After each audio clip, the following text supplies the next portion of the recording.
What's up, y'all? It is Wednesday night again, every other Wednesday night on Three Star Draw, and that means it is time for Seven's Wild Down South Boys talking toys with me. Three Star Draw, Down South 77, so many names, and my cousin. Oh, Pop Blender, that's my cue. That's you. That's when you go. Well, Green light, green light.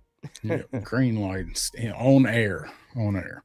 So, so what you were live for a little while earlier today. What you been up to? Just on the YouTubes, talking a little Yes. stuff, huh?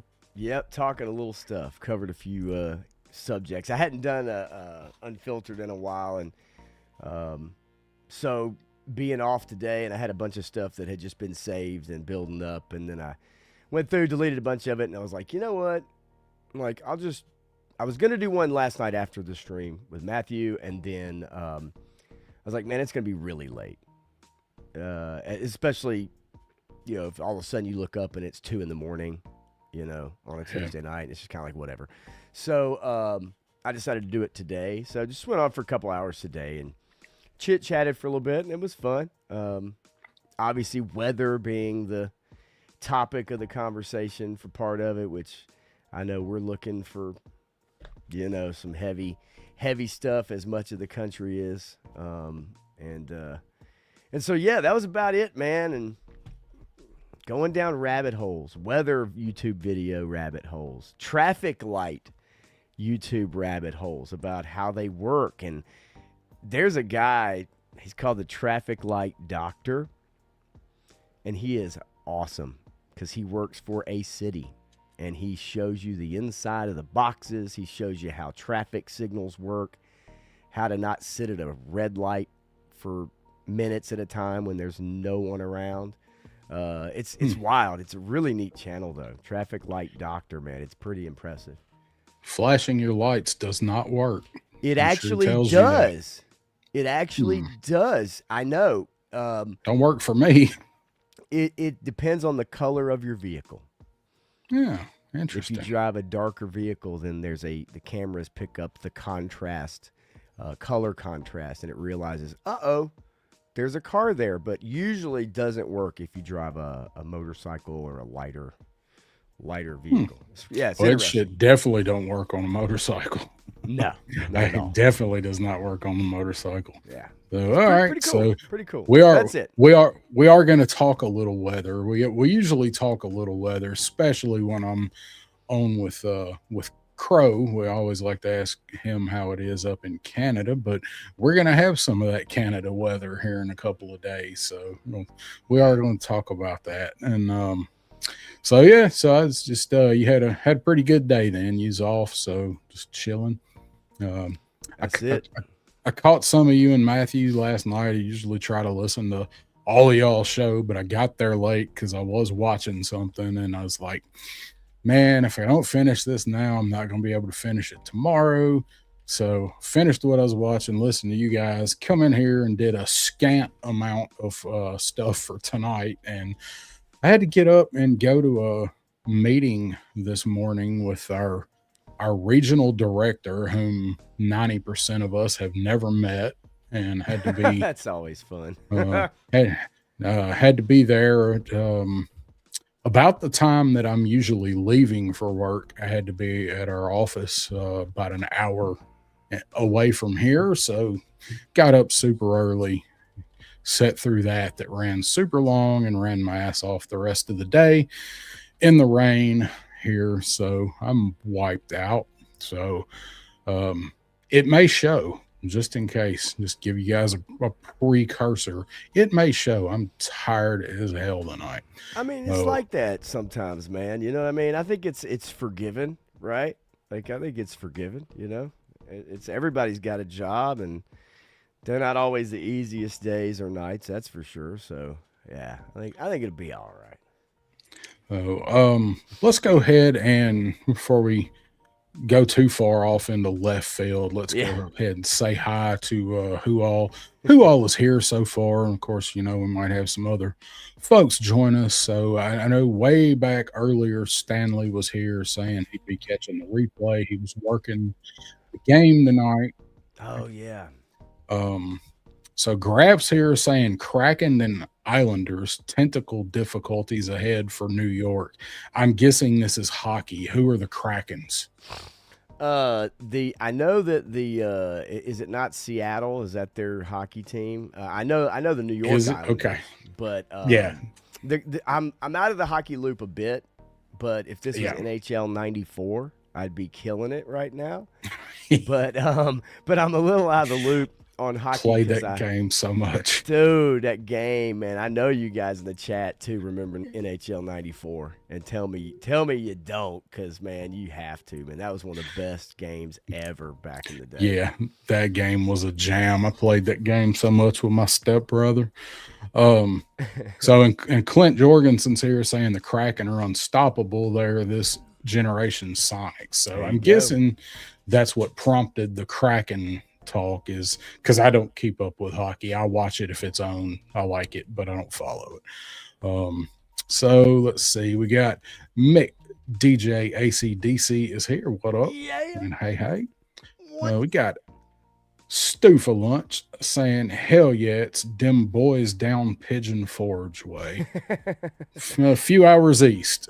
I want some pictures, and we'll get them from that area. Son, well, after snow and stuff, man. I want to see some pictures from that. They've already had a couple of decent snows out there this year, so they get, being up in the mountains, they usually get a lot more snow than we do here in Middle Tennessee, because you go that way and it plateau and it elevates, so they usually get a lot more. But always some pretty pictures from down there, like Cades Cove and all of that stuff. Pigeon Forge used to be fun, but man, last time I went, you might as well go to the beach. You might as well. Oh yeah, cost wise. Mm-hmm. Yeah, it used to be a classic. I think everybody kind of has one of these towns somewhere where they live that's kind of a tourist destination of some kind, and whether it offers amusement parks, whether it offers hiking and stuff like what Chattanooga, or maybe obviously Pigeon Forge and whatever shows and that kind of Branson, Missouri, for instance, whatever. Yeah. But yeah, that used to be a very typical type of trip, right? It was a family trip, and it was something you could plan on, but it didn't cost you an arm and a leg to go. But I haven't been. We went to Dollywood, which is actually really fun. Dollywood actually is fun, and it's a good place to go if you do come to Tennessee, East Tennessee. Then Dollywood is a good time. But I imagine, like everything, the cost has gone up, right? I mean, it's inevitable, I guess, these days. And since you said it, happy belated birthday to Dolly. Her birthday was Monday, I think. So she turned 80. 80 years old. Cow. Still doing it. And I probably still would, honestly, at 80. So, all right then. Sean Jones in the house. What's up, Sean? Yes. Got Son of a Crayon Slayer's here saying, hey now. Love it. Yeah. Graf saying R.I.P. Sonics, although they were smart and left Seattle 4 years before it went insane. And see you answering that, those Sonic teams. Yeah, Sean Kemp, man. Gary Payton back in the day, man. Those are some damn good teams, man. Yeah. Let's see. Stu saying, offended by the vehicle talk as a non-car owner. You hurt my feelings. How dare you, Pop Blender? 20 lashes for me. My apologies, Stu. Who is that guy? Paul Morales. What's up, Paul? How you doing, man? Let's see. Let's get on down here. So I was waiting on somebody to say it. You didn't even notice. I did. I was gonna say something, but I was waiting because I'm like, that's one clean shaven son of a bitch right there. I was getting ready for somebody. I was not going to say a damn thing unless anybody else pointed it out. You know what I was going to say? Excuse me. You look like your daddy. Yeah, I do. I do. I should find a picture of my dad. And You look I don't like want to your dox my daddy. dad, but I No, do. you. I do. So yeah, so I mentioned the meeting I had to get up and go to this morning with our regional director that most everybody at our branch has never laid eyes on other than the other management. Well, I do pest control, and we have to be able to wear a respirator. Oh, I Although, remember you talking about this. Yep. although I have not actually had to wear a respirator for a job for about 3 years because I do commercial, and just don't have to do it that often. So we had our annual respirator fit test this morning with the regional director there Yeah. to oversee the fit tests. So, hence, clean shaven, other than what is allowed by the little pictogram they sent out. And I was going to do some crazy shit. I mean, you remember I used to do crazy stuff with my facial hair and Yeah. my sideburns and stuff. And I was going to, but I'm like, I'm probably already not going to have a good day with some of the things I think this guy's going to talk about. So I trimmed it down, got it all nice and pretty, and now I can start on growing it back out because now they know my respirator fits. If I have to put it on again, I'll shave again, but I dread it. So we haven't actually had to do this for a while. You're supposed to do them every year. We haven't done one in at least 2 years. And I was thinking about it, and I was thinking about tonight because nobody has ever seen me clean shaven. I have had a goatee and a beard the whole time I've been doing YouTube. So the only people that have really seen me clean shaven are you and creepers like Ronnie Trickshot, who go back and creep through 6 or 7 years back on your Facebook and find pictures. Fucking And Australian creepers, man. I've heard of them. I only seen like pictures that look like a chupacabra. Now we know they're real. Now we know they're real, and they're fans of Sydney Sweeney. We do know that. So I'm gonna circle back to that. I hope to the Ronnie trick shot. So we're gonna go back to that. So we got U.S. Combat Dojo is here. Yes. What's up, man? Lisa Hargrove's in the house. Hadn't seen you for a while. Hey. Let's see. Sean is. I'm from Vancouver, Vancouver Island. So don't even know if they are food. There's some good comments in here about your freshly shorn face. I just have to say, like, people are yeah, it's some good stuff. I'm trying to get through them. So let's see. You're good. Starfighter's here saying I've been door dashing the Gridiron M113 and the Rowdy Toys Mauler. They arrived this weekend. I was going to talk about the Gridiron, and I actually did see that Rowdy Toys was getting ready to ship the Mauler. Nice. I was going to talk about the Gridiron. Let's see. Tampa guy on YouTube named Tampa J. He's been doing videos. Maybe visiting or vacationing or different places to visit, something like that. Maybe that would be for somebody out of state anyway, that would seem the most obvious kind of videos, maybe. Yeah. Bobby Wald is here. Silicone is one hell of a preservative. Are you talking about me, or is that the Dolly Parton? Dolly Parton. Todd C's here. Thanks. Todd says I look 10 years younger. Oh, yeah, you do. Sweet. You do. Let's see. You got 610 Yojo Daddy in the house. What's up? How y'all been? Baby faced, apparently. I shaved today also, actually. Yeah, I didn't need to, but I did today. But I didn't really need to, but yeah. Whatever. Yes, Bobby had to get fit tested today, and like I said, and some of these guys that I work with, like I've been there a long time.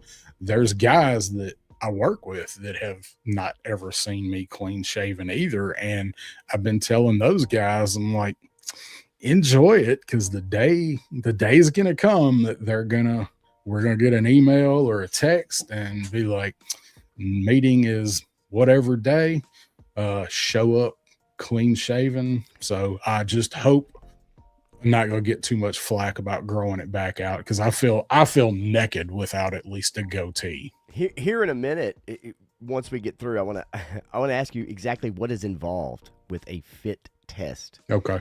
Okay. Yeah, because I mean, if it's running or something, I'm not gonna pass. No, so- That was one of my questions. Yeah. yeah, no. Fireman carry, yeah, no, giant cockroach. I don't know. Something like that. I'm fit for a bowl of ice cream. That sounds pretty good, actually.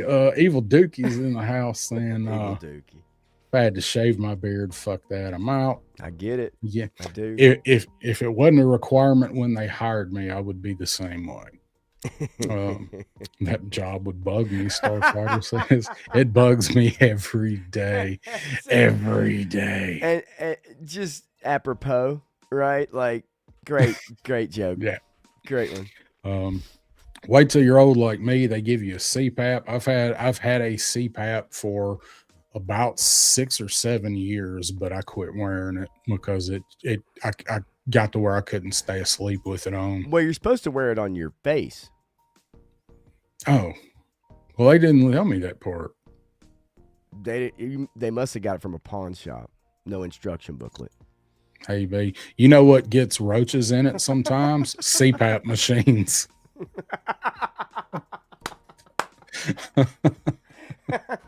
And women too. Wait, what?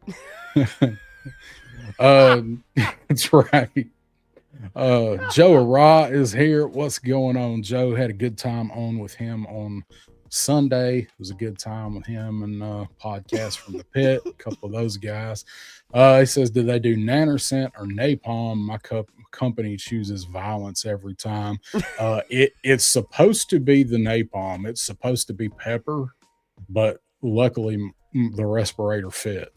So now I'm getting a clearer picture here. I'm getting a clearer picture of what we're talking about. Yeah. Okay. Yeah, it's they're like with the cartridges and the covers military, like, you're gonna stay in this shelter with Agent Orange around your shoulder until you can't stand it anymore. That's right. Graf says didn't need to shave anything below the neck to impress the boss. I hope. No, you know what though? We actually had a branch manager about 5 or 6 years ago. If she'd have asked, shit. Clint saying is Ronnie's probably at the Australian Open right now. Is that tennis? I don't think he does tennis. Yeah, he doesn't. But I haven't heard him say. But yeah, Australian Open's going on right now as we speak. Hard court tournament, actually. Hard court. Yeah. Oh yeah. Dookie says I can pull my gas mask out right now with the full beard and seal it. It is all bullshit, and I agree because I was perfectly able to get a seal for anything I would have needed. But that was, I knew the deal, right? So I the times that I've had to have it on when I had a goatee before I grew the beard, perfect seal, no problem. Must be regulation beyond the company's control. It's a requirement. Insurance purposes kind of thing, liability stuff. Well, they relaxed it a couple of years ago because with what I do, we hardly ever have to put them on. Some guys do. It just depends. But as Dookie says, no more time than I'd have to have it on. I can get a seal and it's fine, right? So right. Clint saying the best Tennessee celebrities live in Franklin. A whole lot of them. Not all of them, but a whole lot of them do. Not all of them, but you are correct. A ton. And you got this from Bobby highlighted. How long is your card good for? California, they push it every year for fit. It's yearly. Yeah, it's yearly. Um, yeah, there's all kinds, right? Like I've just got a half face that covers the nose, the mouth. Got two cartridges. We do have full face ones that have to seal all the way around. You got to have short hair for them, and then they do have the SCBAs, the with the oxygen, and like we don't use those. Those are Yeah. for like fumigations, like they do out west for the crazy termites. We don't really do that here. We don't have any of those. But yeah, Bobby, it's yearly. You're supposed to have it done yearly. Let's see. Okay.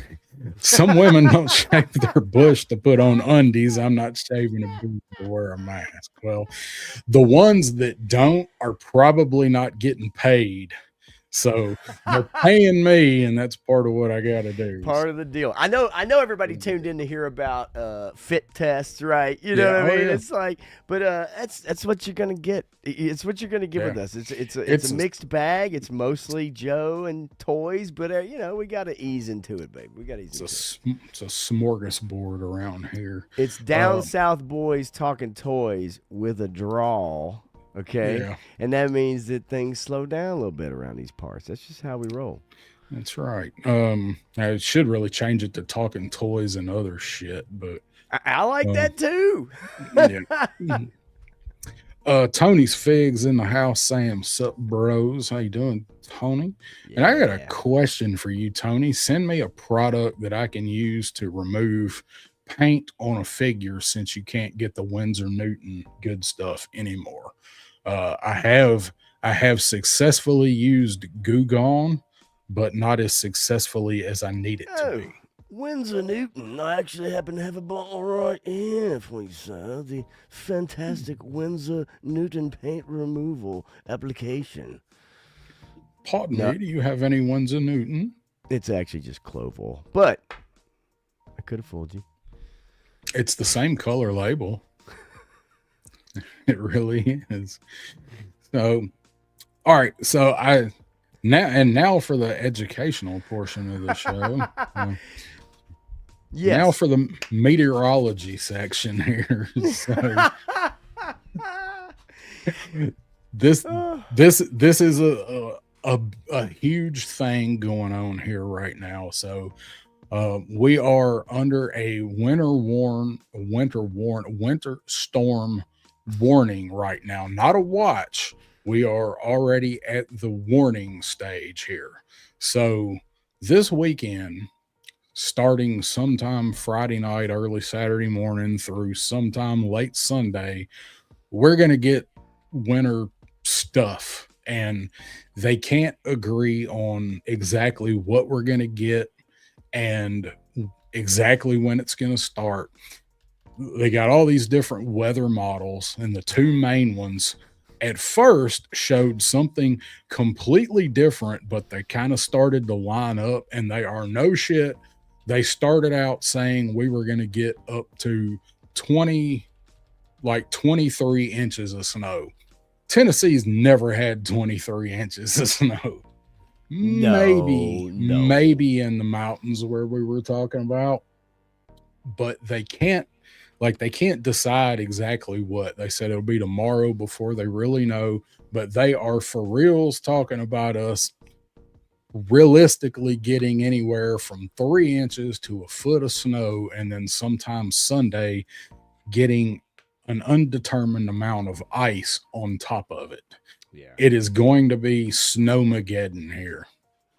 We're gonna get something. We just don't know how much.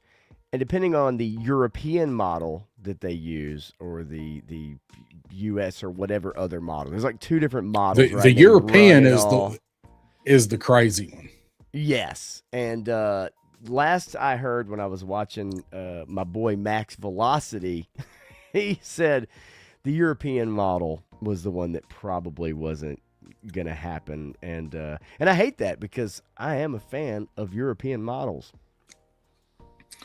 Um, Yes, assuming they're getting paid to get in and out of those underwear.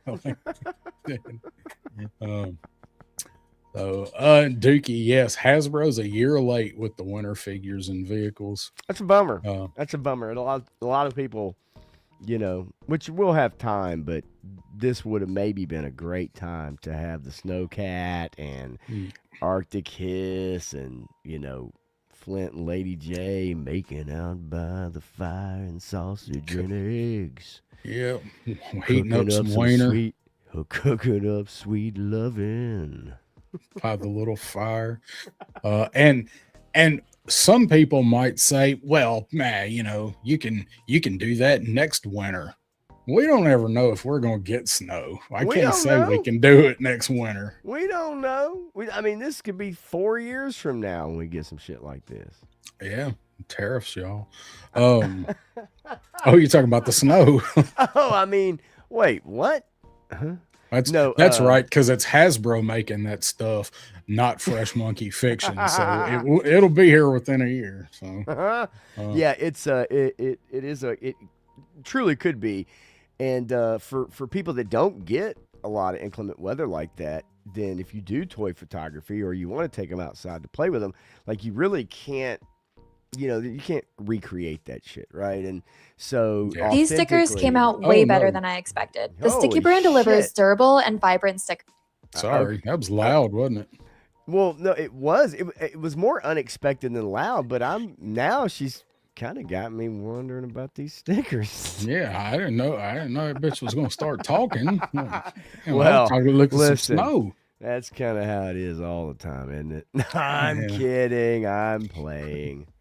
So, so here, like, it doesn't really show us very well, but look, like, this is east. This is the mountains, like where we were talking, 2 to 3 feet, and Jesus. Louisville, 12 to 18 inches of snow. So, and I know you guys don't want to hear weather report, but this is like a big deal for us because we don't get snow like this. Dude, we're not the only ones though. Like, it is. Look, we've become hypersensitive to weather. I was talking about it a little bit earlier, but it's ever since high definition television became the norm, weather reports, on the news really benefited the most. And so yeah, it's normal now. This is not unusual. It's a weather YouTuber can get 1.5 million subscribers. I mean, it really is. People go straight there rather than waiting on their local news or looking up the website. But it is interesting because we don't get it all the time, especially here, like you said. And so it can be kind of freaky, worrying about power, heat, and just renting a generator, buying a generator. But yeah, we're not the only ones, man. I know there's a lot of people that are in the next couple days going to be maybe having to make some decisions. So it's a pretty real deal. You got HK Viper joining us, saying evening all. So HK. Oh, let's see here. Bobby said, "Isn't that the same weather model from the day after tomorrow?" It looks I hope like not. it. Yeah, it sure as hell looks like it. Of course, like you said, you are correct. Not everybody, obviously, no one comes here for weather talk and whatever. But I will just say this: because we're cousins, right, and because we go obviously way back, our conversations can range from anything, right, and naturally go all over the place. And so, yeah, this is a pretty major event going on right now. That's for sure. Let's see. Yeah, extreme weather, wind chill by me in Hammond, Indiana. Yeah, I bet up there. Bobby saying I'd be afraid to play with my Joes in that freezing temperature. They'll shatter like the T1000. I was gonna say, like, people that maybe know a little bit more or a lot more than I do for sure. What is it like taking a figure out in like maybe below freezing temperatures where you maybe are trying to do something? Is that something you probably don't want to do? Well, you have to do as much pre-posing inside as you like. If you have in mind what you want to do, pre-pose them before you go out. And so the last good snow we had in 24, I guess, was when we got snow several times, and we got like 6 or 7 inches. That was a couple of times. That's what she said. I took them out, and like I took Snow Job out and the Arctic Bats and posed them like what I thought I wanted inside, and then went out and then did those and brought them back in and let them warm up a bit, and then moved them a little more. You can move them a little bit outside, but you don't want to have them like sunk in the snow and then try to be moving the limbs around, because they'll snap. Yeah, that makes sense. I mean, it's I guess, having never really done it, but for those that do, like, take a lot of photos and stuff and go outside in the weather, I guess obviously it's something that, I guess take an extension cord and a hairdryer with you. Would be the best idea. A heat gun. That'd be my luck. I'd take an extension cord and a hairdryer out there and electrocute myself in the snow trying to play with action figures. Good point. I didn't think about that. Yeah, good point. I could see it. Stu says keep the backup figs between your legs. That'll help keep them warm. Yep. Okay. I guess you could put them, like, if you had on overalls or something, put them in there. I got plenty of padding to keep some little figures warm. That wasn't in the fit test. So the snow is a thing. So this weekend is the Winterfest show in Kentucky. Okay. So the one that we went to in 23, the summer show, the Kentuckiana show, they also do a winter show. And it's this weekend, and I was actually thinking about going up to it. And I hadn't 100% decided yet, but I was like, all signs were pointing to yes. I was going to get up and drive up there Saturday and hang out and come back, like what Purple Elf and I did when we went to Toy Atlanta. It's about the same distance. It's about 3.5 hours. So it's doable in a day. And I was going to go, and like, I wasn't really going to shop. I was just going to go for, the experience and film some content, and then see. I was looking forward to seeing some people there. So like Terry Ruin was going to be set up there. Hillbilly Harper and Casey podcast from the pit. They're going. So I'm not going to be going if we get the weather, because they're going to have it too. Yeah. Up there where it's at. So I don't know if they'll postpone that show or what. I haven't heard. They might have already announced something, but so I was kind of looking forward to going up there for the day Saturday, and that looks like that's probably not going to happen now. So yeah, no, not so much. And I mean, which is kind of a bummer, because people that plan that kind of stuff out and everything, obviously there's a lot of loss there, unfortunately. Yeah, I mean, this show's been planned probably for a year. Because they do it twice a year. Yeah, that is a real bummer, though. In my opinion, it sucks, because they miss out on, whether it's the sales or maybe a local business or whatever it is. That really is a bummer when you have something like this come through. I mean, although, as Clint says, Augusta could use some snow the fourth week of June, just to cool it down. I agree, but I gotta admit, when we go to Joe Fest, you're inside, and unless you smoke like me, you're inside almost the whole daggum time, and maybe you step out under the carport area, the pull-up area, and you chat, and whatever, or you're maybe walking to breakfast or lunch. But for the most part, man, you're inside all the daggum time, and you don't feel that heat down there like you should. Aside from walking to go eat somewhere, or for me, like, because I don't I don't smoke anymore. I don't vape anymore unless I was going outside to talk to people that were. Like, I wouldn't even go outside. I'd have no reason to Right. other than walking to breakfast or whatever, or going to the pool, but that don't count because you're going to the pool. But you can hang meat on the show floor in there in the middle of Oh, June. holy shit. You're not kidding. You're not kidding. 2024, we're shorts. It's June. It's Georgia. I was cold. There were some of the vendors that were around the edges, and we talked about this at one point.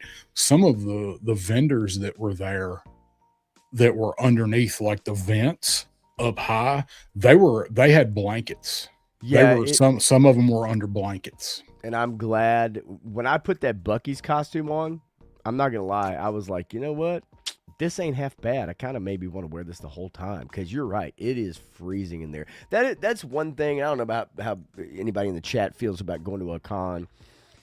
And do you ever get like uncomfortable in there because they do have the air cranked so high that, as you're walking around, you actually do feel it. Because you're right. It was definitely like that. I can only imagine what it's like having a booth and then sitting there all day while you're just like, holy crap, like the vent is right on me. And, Dreadnought K6 is here, all-wheel drive for the win. There you go. I need to put some weight in the bed of my truck. Hey, I'm going to tell you something. Front-wheel drive has gotten me my whole life everywhere I've wanted to go. I'm not kidding, knock on wood, this fake desk. I've never gotten stuck. I have always been able to tool my way around town in the snow and in the ice even, and find a way to get out because I'm a determined person when I want to be. And if I need to get out of the neighborhood, I will get out of the neighborhood. That's Graph saying hard to tell if the nips are hard to do the AC or the glorious toys. That's one thing before we went down there in 2024. Like I hadn't been to that venue before, and that's one of the things I was worried about was like, it's going to be miserable in there because it's like 96 degrees with 1,000% humidity outside. And I was pleasantly surprised. I would always rather it be cold than hot. No, I get it. I do. And I would the other way around personally. But no, most people feel the way you do. I was kind of rooting around here. On Tony's Figs Instagram. I was kind of rooting around just a little bit, just checking out a couple things. And I just wanted to ask you, it's from 4 days ago. Had you seen his custom Dreadnought? Thrasher? Storm Rider. Oh, yeah, I did. That's pretty freaking cool, man. Like that's just look at that figure. That's a hell of a custom right there. Just Tony does some good stuff. And he said, he answered me. He said acetone, but you got to be careful with it because it'll eat the plastic. So I guess like do what you want to do quickly and then wash it off. Like I don't guess just wiping it's going to work. Probably got to run it under the sink and wash it off after you get the paint off that you want, I would imagine. Dreadnought saying they got 22 inches on the ground right now. Damn. Nah, I can't. All right. Have you seen the pictures from somewhere in Russia? I saw a couple of days ago. There's some town, region, or whatever in Russia that got like 16 feet of snow. And the pictures that I saw were there are a couple of apartment buildings, and they're not like high rises, but they're a couple of towers. They're probably 6 floors, and the snow drift had piled up between them. and there were people that were climbing up to the top and like getting on the roof of the building, and they No, were like sledding all the way down from like 5 stories. It's like that. no, And that's wild. there's a video of one chick, and she's like in her apartment window, and she's at the sitting in the window, and she jumps, and then whoever's got the camera like follows her out, and she falls like 15 feet into the snowbank Oh and wow. probably sinks like 5 feet into it, and shit was No, crazy. no, But that's yeah, look, freaking awesome. yeah, you could probably Google that and find it. But I was watching videos, and like there's people sledding down between like 4 and 5 story apartments. Yeah, nah, It's yeah. I'll crazy. check it out. Yeah, no, Um, I can't even imagine what that looks like. Yeah, it's there's freaking awesome. there's my crow bro checking in, There sending you that go. weather down here to us. Yeah, Oh, right. It's his hold fault. up. Here we go.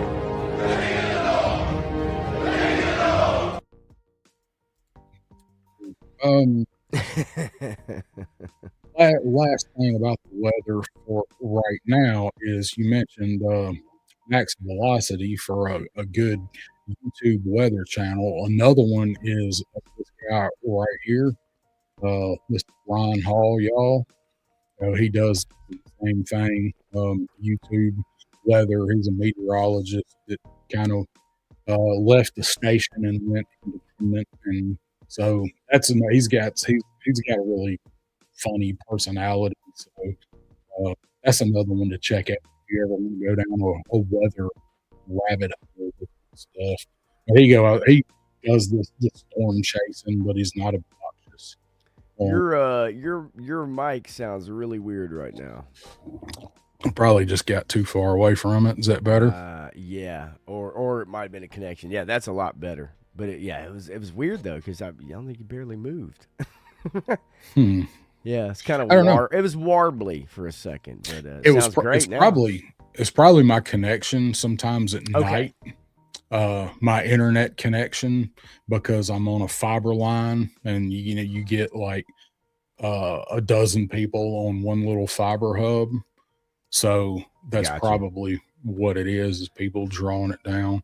Um, Tony says your volume is low. You sound good to me. well, we'll bring it up a little bit and see if that makes a difference. Yeah, I changed my volume level the other day just a little bit when I was on with Matthew, and but I have not gone back and watched and listened. But yeah, thanks, Tony. Listen, I'm always open to criticism about, hey man, it sounds a little weird, it sounds kind of strange, or your volume's a little low. So yeah, because I want to, you want to know those things, right? You definitely want to know Yeah. those things if it is, because obviously you want it to sound good. Just checking right now. Yeah, you know what? You sound Actually, good to me. hang That's on. loud. Yeah, I was gonna say just a little touch, just a tiny little tickle of the volume toggle on French the tickle. interface will do it. Yeah, that might have done it. So let me know. If it's too loud, I'll adjust it. We'll figure it out. So, Just so we were talking earlier a little bit, right, about, hey man, like little toy news about what's going on, what's kind of happening out there. There we go, baby. That's what I'm talking about. And yeah, I babe. found an interesting article about the toy industry trends from 2026, like moving forward. What are the global toy industry trends? And I thought it might be a interesting article for us just to look at, just to kind of see what is the industry as a whole maybe focusing on moving forward, because they don't put articles out like this unless there's a reason, right? This isn't speculation. It's not, just somebody kind of making something up off the cuff. I think there's a reason that this gets out there, because companies want to kind of front face, forward thinking, and hey, let's kind of prepare people. And so I'd seen this article I thought was kind of kind of interesting. And so I didn't know if you wanted to just look through it for a second and see what the chat thought about it. Because a couple of the things are things that we've seen before, I guess, that have happened before. It's cyclical. But cyclical. You know, yeah, right? I mean, it always happens. But now, mind you, none of this stuff is really for, like, I say us, the hardcore collector, the G.I. Joe collector. I think this is looking at it from a business aspect about where the industry might try to find the most profit from. The problem is that they find a lot of profit from us, right? Including whether it's TMNT or Batman, but G.I. Joe, Transformers, right? But I don't know if you wanted to just thumb through it and just see what this article had to say about 2026. Yeah, let's do it. And this is funny because Matthew is here. Says Darren didn't want to know about tickling you, but I was going to say when Tony was letting us know about our volume, Tony says Darren sounds good, and I was gonna say make sure you tell Matthew that if he shows up. And I thought, and then there's Matthew. So, damn, wow. Let's see. That ain't right. You know that ain't right. Icicle. That would be an awesome name for a cobra. Why have we not gotten a cobra named Icicle spelled like that? That'd be cool. I did bring up, was it with you a couple weeks ago, or was it with Matthew? I know I brought up, speaking of like Icicle or a name or like, you know, custom or whatever, at my local comic shop, right? Didn't I bring it up that they had all those G.I. Joe Club exclusive, like those figures? We talked about it, but you brought it up I think on Punk's Pit, and it was before I got there, I think. Dude, they had and I could show the pictures obviously as well before I even actually, hang on real quick, because I find this a bit more interesting, to be quite honest with you. But they actually had the G.I. my local comic shop, all of a sudden I go in there one day and it's just chock full of G.I. Joe Collectors Club figures, including Kangor, right? Some other ones. The Rowdy Roddy Piper one was the one that people asked me about, I think, or we talked about a little bit. That was the first one I asked you about, if they was it there, and it wasn't. But let me bring these figs up real quick, because let me move it over here, and I want to show you guys, because I didn't know if these would have been like worth picking up. Like I really honestly didn't know. So give me 1 sec here.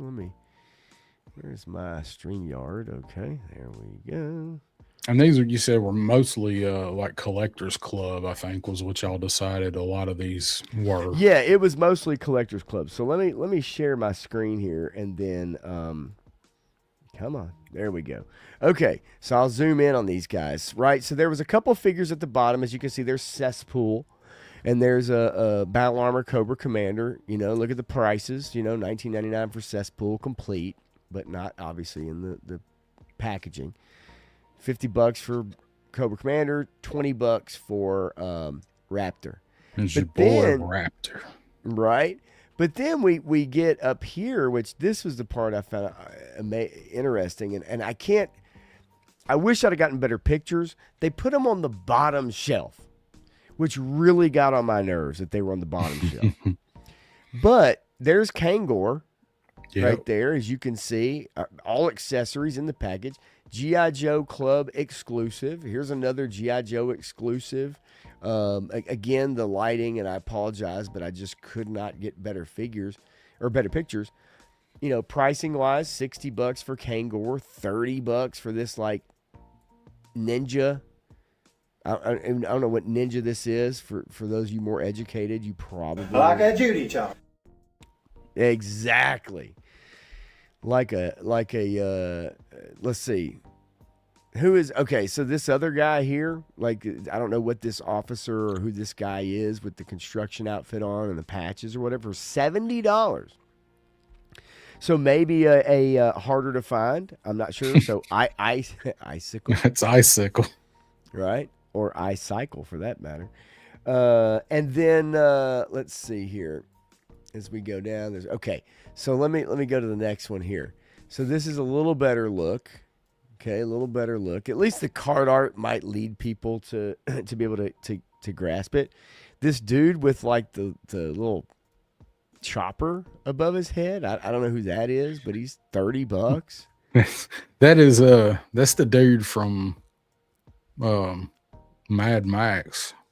Oh wow! With the gyro god. Right? Oh wow. Okay, so Stu for lunch says that's Carl in the blue jumper. Is that in fact Carl? That's Allison's ex, Carl. Oh, wonderful. Oh. Then we have a gung ho. Obviously, a gung ho for 50. Then this ninja camo chick. I don't know, who she is. I'll let me scroll. That's Camel Toe. Yes, that was actually what was on the packaging. You are correct. But like somebody dropped off a whole freaking. Here's a Rocketeer looking dude right here. It's worms. Yeah, old Worms, my buddy. Old worms. Get some ivermectin for that ass. That's right. So then you have this Outback with this full like this orange shirt, white beard, looks awesome for 100. Going for 100. Yeah, that's what they based Tiger Force. The Tiger Force Outback on was and then that one. I like the Worms dude. Okay, he's cool. This guy, little Mad Max Jason hockey mask for Chaos. 150. Yeah, that's a dreadnought. It's Chaos, I believe. Then they have a crystal ball. They have a crystal ball there. Very close to the original packaging, right? Like extremely. And then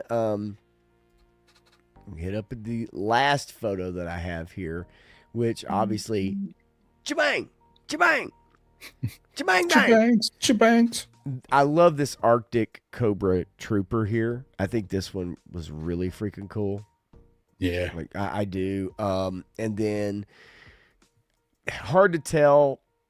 Rampart. Okay, there you go. And then you have this cat right here, assault vehicle driver for $40. A little more basic. Is that shit, dude?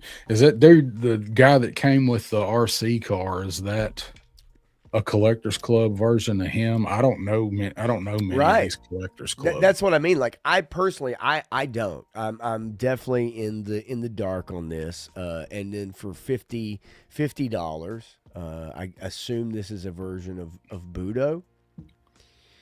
Yep. I could be wrong. Still didn't fix his swords, I guess. No, much to Matthew's chagrin. But and then this cat here for $40, which again, if they were on the top shelf so you could look at them, but they had them on the bottom, so it was like, man, I can't even see the name, or I can't see the description rather, because they don't put the name obviously on there, but the description of the trooper. But this guy, he's got wings and shit, and like is that out.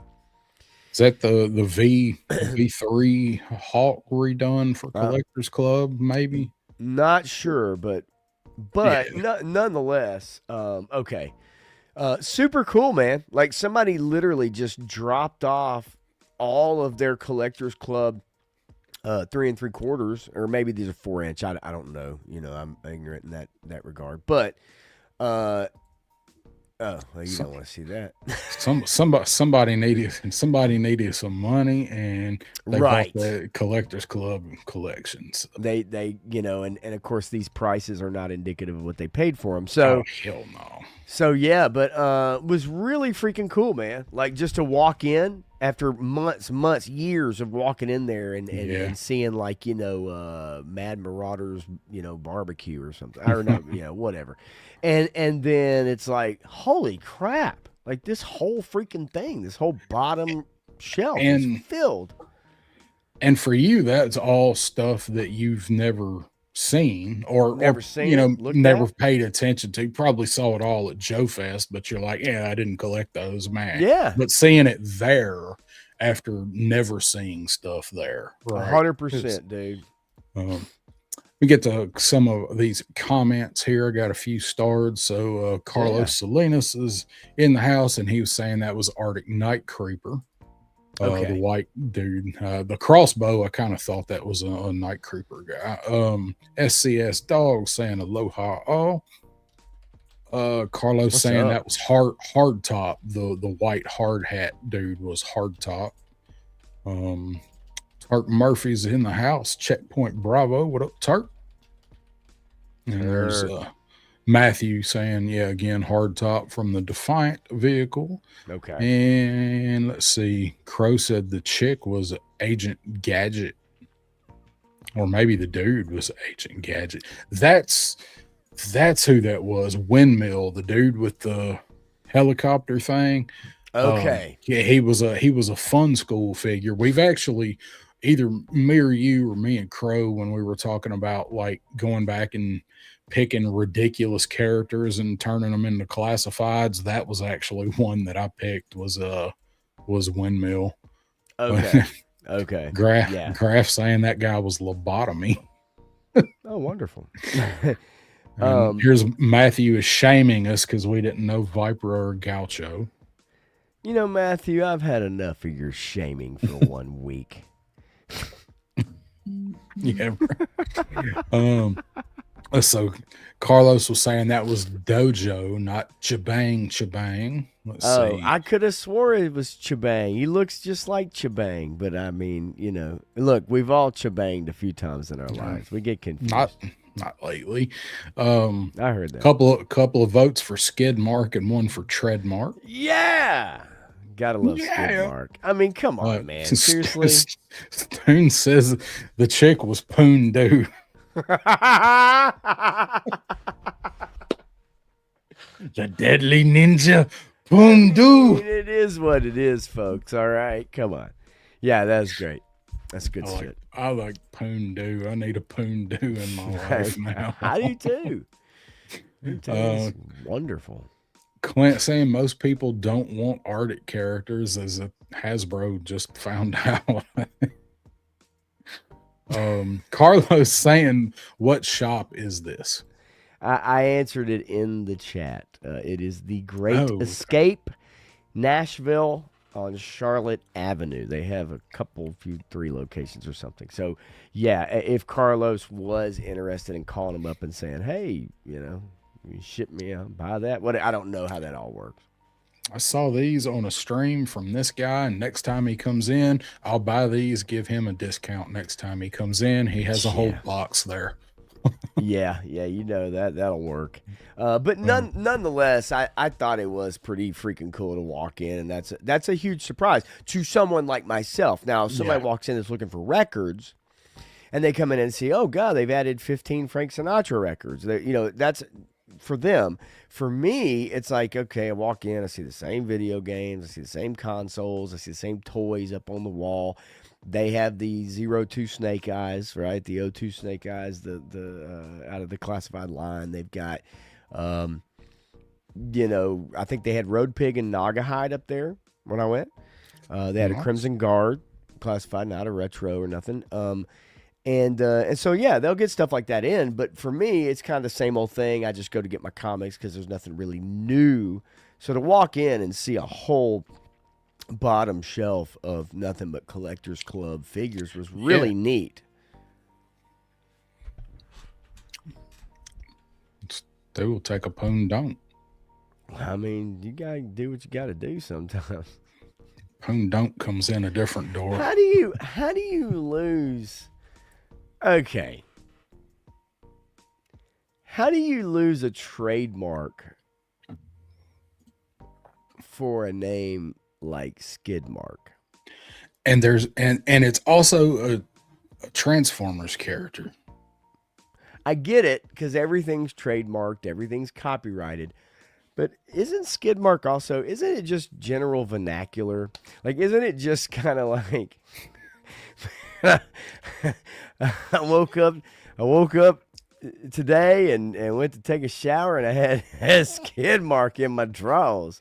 Like, what? Not the figure? No, not the figure. Of course not the figure. What are you talking about? I don't even know what that is, right? You No, know it's what? you know what I mean. Who would make a figure named Skidmark? It's Because in 1988, skid marks were still skid marks. You know what I'm saying? Like that's not a yes. Gen Z term. No. Like, it's a skid mark is a skid mark. How do you trademark that? Come on. Man.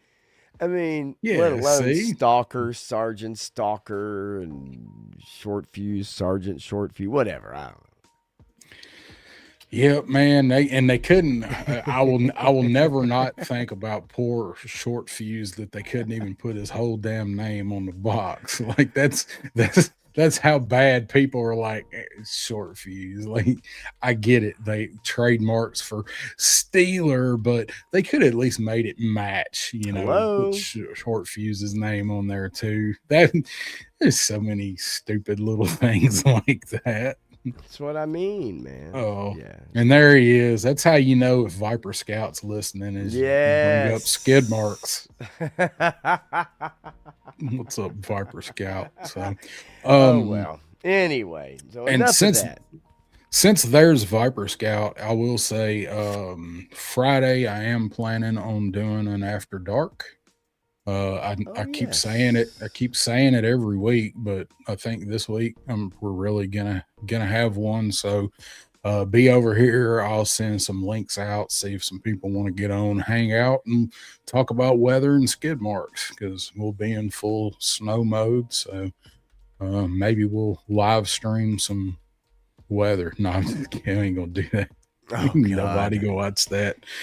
I might just set a camera up on StreamYard and just do one long and just watch it all fall. Just watch the snow. That would actually be, if you had a dual cam setup, I think that would be fun. Like on Saturday during the day, yeah. is just set a camera up in the window and we like do some color commentary. Like, oh shit, did you see the size of that snowflake?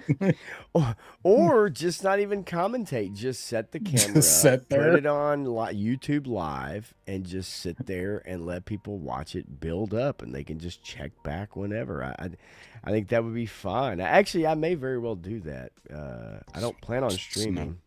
I might be stuck inside for a few days. I don't think I'm going to be able to work for at least like, yeah, I don't think I'm going to be working Saturday night, Sunday day, Monday night, maybe. Like it could be a rough little week ahead, man. That's a little weird. It's be crazy.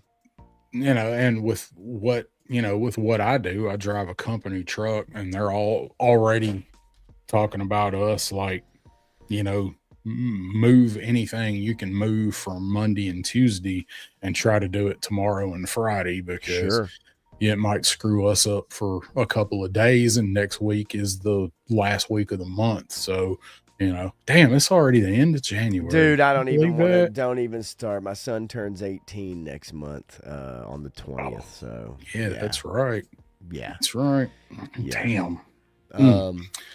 So do you wanna look through this little list of kind of 2026 and what the toy industry's expecting? We don't have to spend much time on it. I just thought there's a couple things in here I'd like to get the chat's,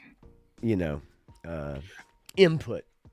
I do, but I was gonna ask you one question. Yeah, and I'm gonna answer it as well. And it's one we always ask is have you got any new toys?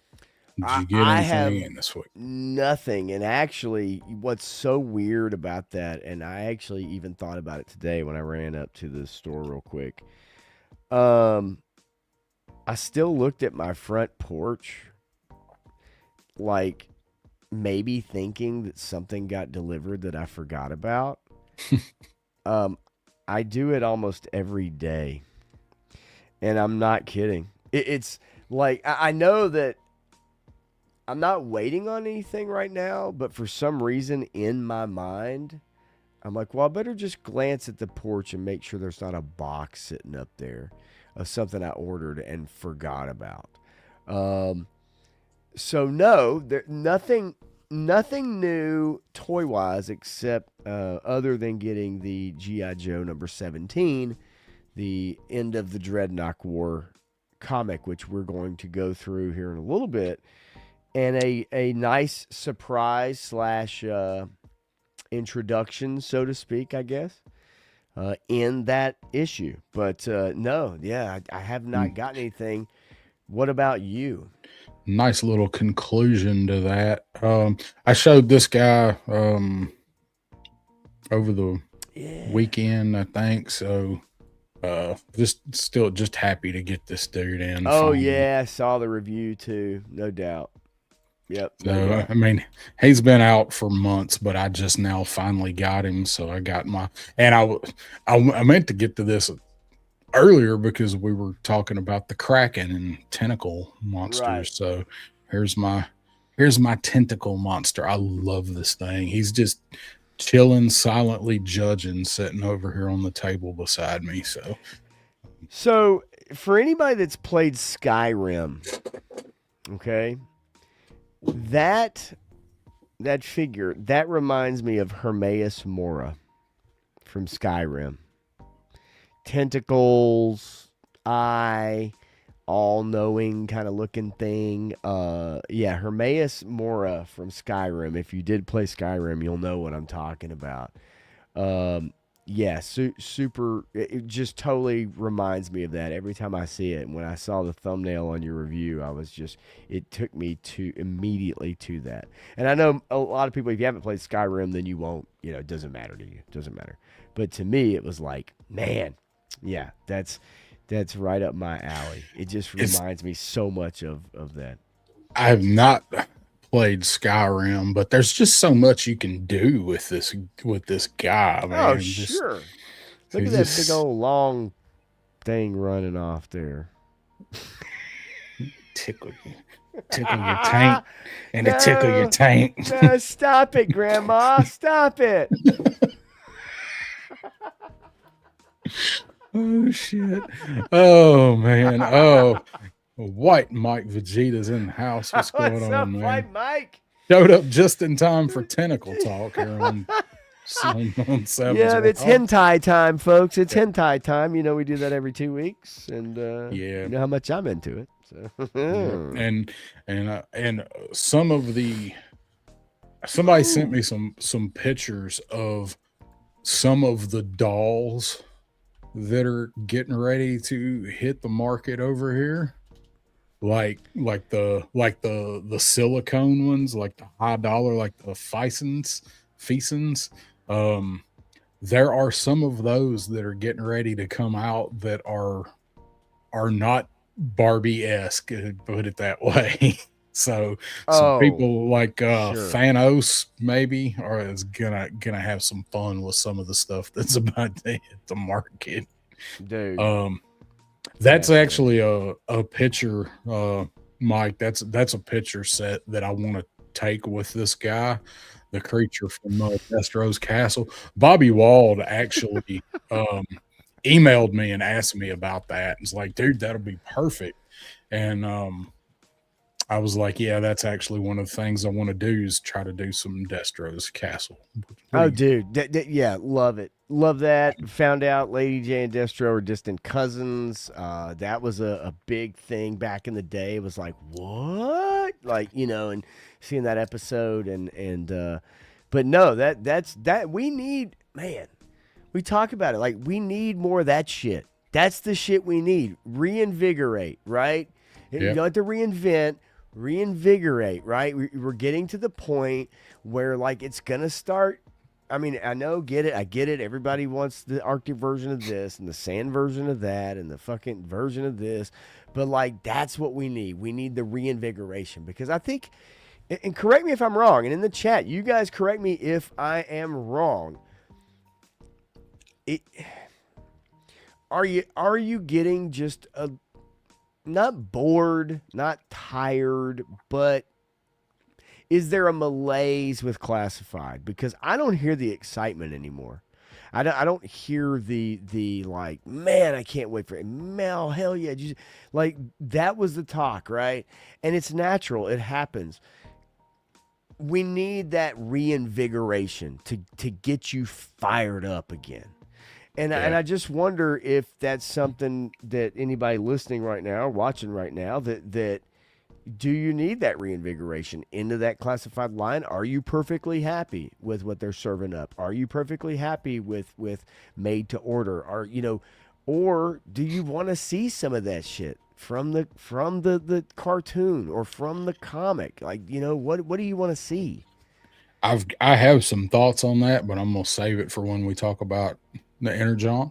Okay. No, but I am interested in seeing what the chat does say. And Paul Morales is here. I don't remember if we said what's up. We did. Paul. We did say hi to Okay. Paul Couldn't earlier, remember. and I'm Couldn't glad remember. Paul's here, man. Yeah, hell yeah. Ronnie Trickshot saying, "Oh my God, Hey. Darren, what happened to your face?" I talked about it a little while earlier. Talked about you as well.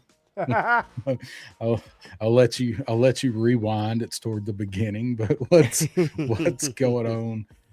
Aaron and Liquid Identity is here saying, "Well, Darren Shave threw me off. I thought I had the wrong channel." It was a work thing. It finally, I've been getting by with a beard and a goatee for 3 years almost, so it finally caught up to me. But planning on growing it back. So let's look at the toy trends that you've got pulled up. Yeah. Let's just take a look. It won't take us too terribly long to look through this. Let's see. There it is. All right. I'm trying to make sure. For some reason, I have a bunch of windows open, and I'm trying to look at them and go, "What all the hell do I have open?" I do that. I open ones for stuff I want to talk about, and I got so many open, I'll look over it and forget about it. Yeah, but let's see. I was trying to put my Steelers helmet. I was trying to actually transform this son of a bitch, and then it just wasn't happening. I'm like, I gave up. But anyway, okay. So I came across this article. It's from January 3rd, 2026, but it's the toy industry, and it's global toy news. And they were talking about the new, 2026. What are some of the trends, right? And it starts out as the industry continues to evolve. It's shaping up to be a year where design becomes more intentional, more flexible, more emotionally connected to the consumer. And I understand all that. To us, it probably doesn't mean a lot, right? Because we like what we like. We're not kids anymore. And we're not parents maybe of young kids. So I thought it was interesting to see what are some of the trends expected to influence toys in 2026. And the first one, modular play takes center stage. Toys that can be built, rebuilt, expanded, and reimagined are gaining traction. And for good reason. Modular design encourages longevity, repeat play, and creativity, all while offering strong value to parents. Now, the last part of that, I understand. The reality is that most of the toys you're going to be buying, for kids especially, they're either going to tear the hell up, right? They're going to tear the shit out of them. They want the main characters like Batman, Spider-Man, right? Yeah. Those big characters they see, maybe out of the video games they play or whatever. But as a parent, it's like, yeah, of course, I want stuff that's going to stick around. Maybe we can turn that into something else. But we all know as parents, or some of us as parents, you're just going to buy the next thing, right? A year, 2 years goes by so quickly. So as much as you'd like to repackage and reinvent something that you bought a year ago, your kids have already moved on to the next thing, right? Like it's, to me, that's what that seems like. I don't know if you agree with that, but it's like, it's a constant adapting of what's the next thing kids are into. They're going to have to find a way to make it like so the thing that you're getting now that's modular doesn't go completely obsolete, like, for say like GI Joe. So a good example is Clint says, the outhouses can be modular, but have that, but then release add-ons for it that snap into it to make you want to stay interested with that toy, and like, Right. oh, I need to keep this front and center because they might release a helipad that attaches to it, or maybe they'll get a stockade, or maybe they'll make like a bigger section, and this can morph into being like the front guard post for it or something. They have to find a way to do stuff like that. So the next thing that comes out makes you, what you get now makes you look forward to the next thing that adds on to it, and they'll have to promote that. They'll have to be like, here's this, the Cobra modular fortification, and there will be more coming to add to this. And I think they may actually be doing that, as far as talking about classified goes. I think they probably will be looking into ways to incorporate that into other stuff coming down the line. The problem is they don't tell us shit. So, No. so people that got that Cobra modular fortification and weren't impressed with it, they might have already traded it off or sold it off because room, right? And it's not that Yeah. impressive. But if those people knew that, hey, we know it's not super awesome, but we've got stuff coming to make it super awesome. So, don't put it in the back of the shelf, and take that logic and apply that to all the other brands and IP that are looking at modular stuff. That's the only way they can make that work. Yeah, I think as far as looking at like something like a Hasbro and maybe them saying, hey, if this is a trend, what can we do with this? Yeah, it makes sense. I mean, I remember when they did this with Battle Force 2000, or they did it with like modular. You can connect stuff together, and maybe it would make a couple different things, right? Just to me though, as far as, let's just say kids in particular, right? Let's take us out of it and just say kids in particular. Yeah, it sounds great, but again, life goes very quickly, man. And kids and our parents would say the same thing. 1 minute you want G.I. Joe, the next minute you want Ninja Stars, the next minute you want Mask, the next second you want Chuck Norris, next second you want football pads, right? You know what I mean? Like it's so quickly moving, and it's like modular is great, and that's great for just that moment in time. How much you can add on to it, I guess, you could probably maybe use that for about a year at best. What? Even as a kid though, and I'm using GI Joe as an example because that's what we're thinking when we think about this stuff. Like even as a kid, if they'd have advertised it that way, so take like GI Joe headquarters, the original headquarters, it was modular. You snap that thing together. What if when they released that thing in 82, 83, and they said, in 84, we're, look for new additions to your headquarters, new rooms for your headquarters. Keep your headquarters around because we're going to be putting in whatever, You're right. If they had have done that, like my headquarters would have gotten a whole lot more playtime and hopefully kept in better shape. I mean, I kept my stuff in good shape. I know not everybody did, but I would have been looking forward to being like, oh man, I can't wait to see what they're going to come out with to add to the headquarters next year. You see new Joes, so you get, dial tone and mainframe. So what if they add a computer lab or you're something right. like that? That would have kept me hooked on that playset as a kid. No, I that totally makes sense, and you're right. It just, no matter what the era is, right? No matter if this is that time or this time, when it comes to toys and playability, like being able to add on. I guess maybe from a maximizing profit thing, it's like, well, we know we need to sell them a whole new base. right? Why do we want to sell them a cheaper piece they can add on when we need to sell them a whole new base with a whole new set of figures that come, but that does make a lot of sense. And you're absolutely right, especially even just the headquarters in particular, which I actually also had up until just a few years ago. And now it's just gone. But, yeah, I still had the jail pieces. I still had the jail pieces and a couple of the walls. But, yeah, it is gone. But you make a great point. Softer aesthetics, warmer palettes. After years of bold neons and high contrast color schemes, designers are leaning into calmer, warmer visuals. Earth tones, muted pastels, and tactile finishes are becoming more common, especially in toys aimed at early learners and family play. I don't think we need to spend much time on this. This is okay. I mean, I don't know.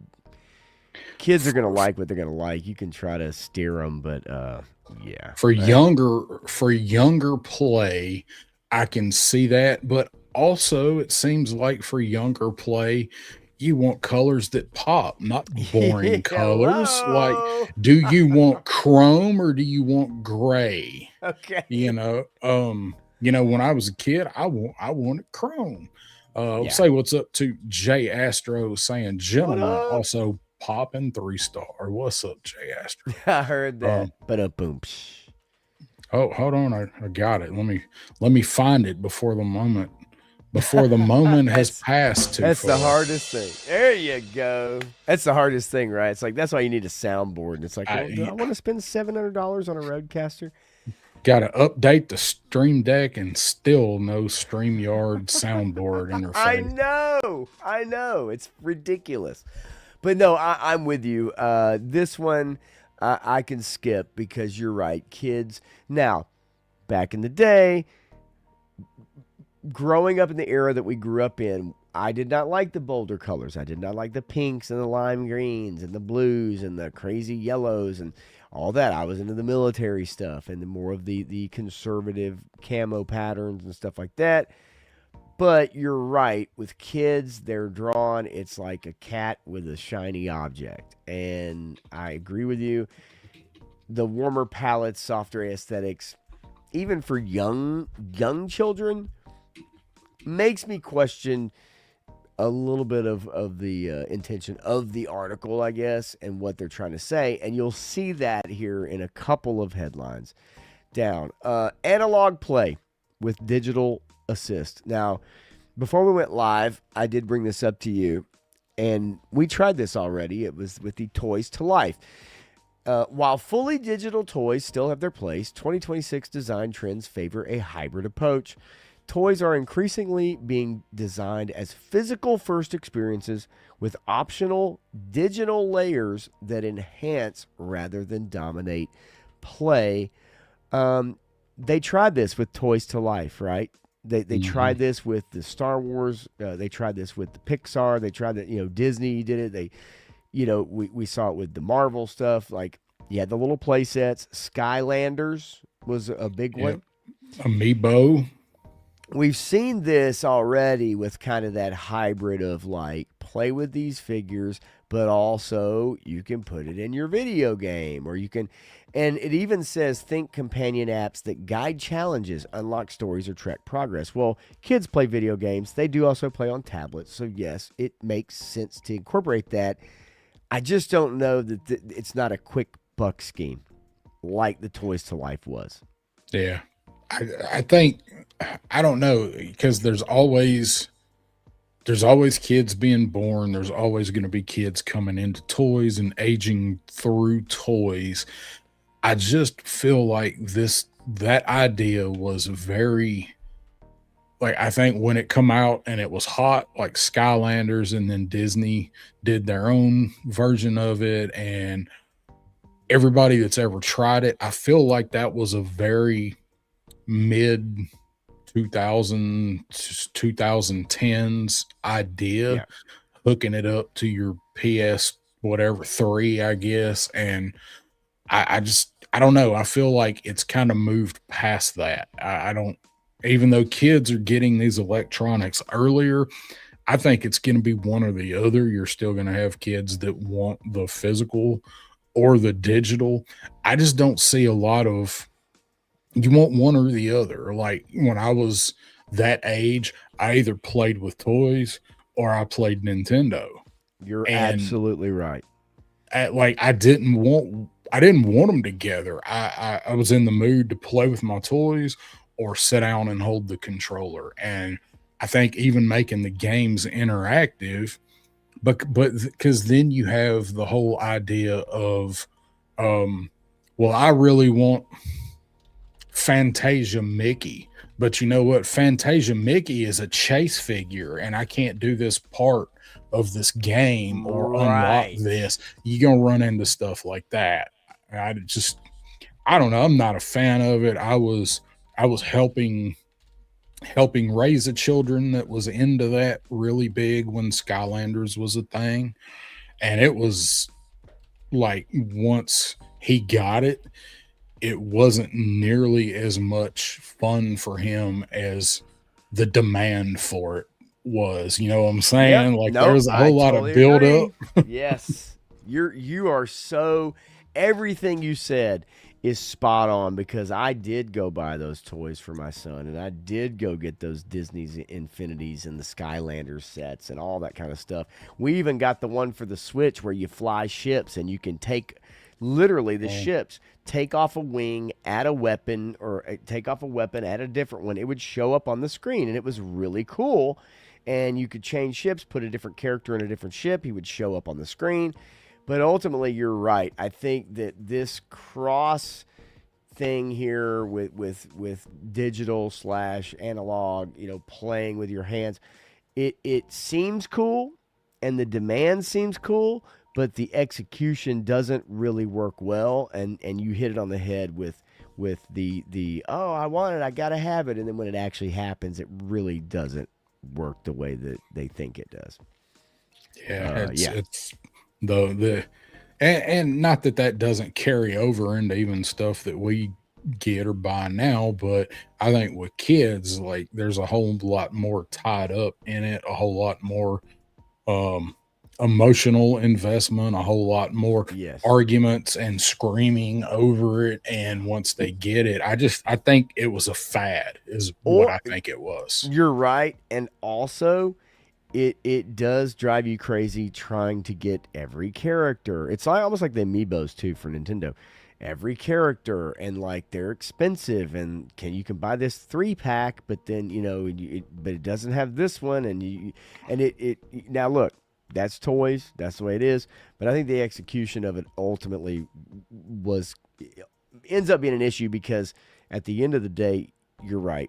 You either want to put a controller in your hand and play video games, or you want to play with your toys. But to do both at the same time, I just don't think it's a winning strategy. It's kind of overload, I think. Kids' yeah. attention spans are not. I don't think that's enough to captivate them for long periods. Yeah. Yeah.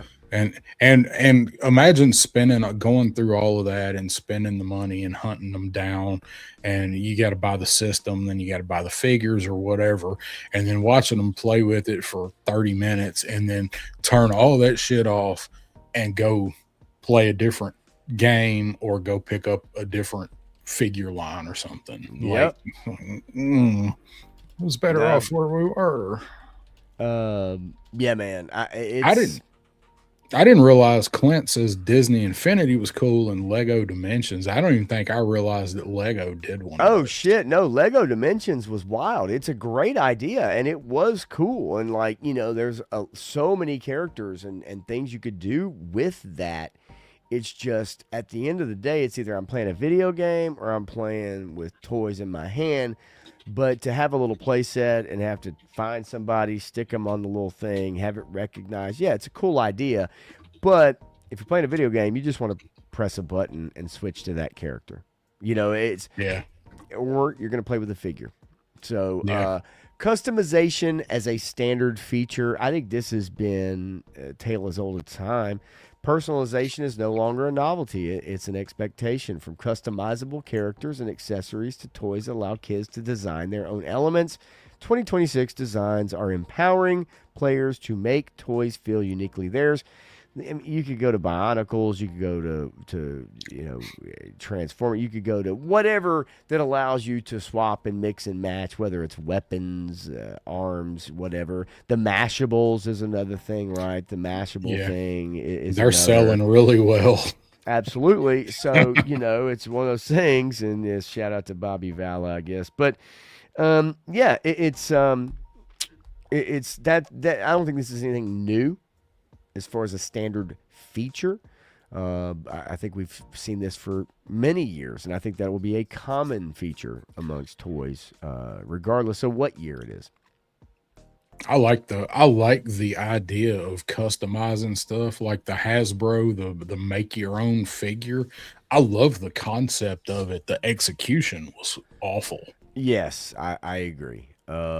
Yeah, I agree. And when they had the whole make yourself in a G.I. Joe figure and all that, yeah, it was like, man, if it just a couple other, you're almost there. You're almost there, right? Close. But that's expensive. So it's up to Joe Fan 84's in the house, saying Off he's work. finally off work, Yeah. heading for the recliner. All right. Because so when I got into classified, they were doing the create a figure thing, and I saw it and I was like, oh dude, did you see this? And you're like, yeah, read more into it. Like it's not all you think it is. So if they would invest in the technology where you can send them pictures and they can cast it out of the pictures, if they would invest in that technology and use with the make your own figure thing, even if you were getting resin heads and not injection molded, even if they were doing that to maybe bring that cost down a little bit, because that's got to be expensive to do, even if maybe expand the selection of the bucks that you get, maybe include changeable neck pegs for the figures that have removable neck pegs, so you could use it on a wider variety. There's things they could have done to make that a winning thing. They just didn't want to invest into it. They did it really lazy. And I think that's a look. I mean, the reality of it is that it's an expensive proposition, right? And let's say that you don't get a lot of people sign up for it. I guess if you've pre-made parts and stuff like that, this is the way I would do it. It's like a video character creation screen, and you offer like 5 different sets of arms and 5 different sets of legs and 5 different sets of torsos and 5 different sets of neck, whatever it is, so that, if you're a husky person, you can find something that works for you, just like when you're creating a video game character, right? Like there's only so many body types we all have. Yes, there are exceptions to the rule, but for the most part, if you're tall and skinny, or you're short and fat, or you're tall and fat and you're short and skinny, you know what I mean? Like, just to be just brass tacks, like there's only so many body types. And I think if they approached it that way, I think the main part is if you think for 1 second you're going to take a selfie of yourself and send it in, and they're going to make a mold that looks like your face. Yeah. That's not going to happen.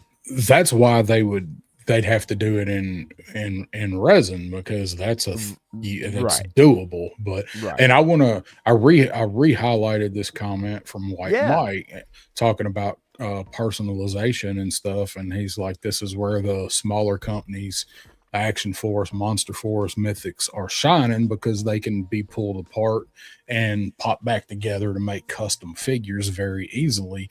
Hasbro does not want you to do that. No, they actively like fight against it.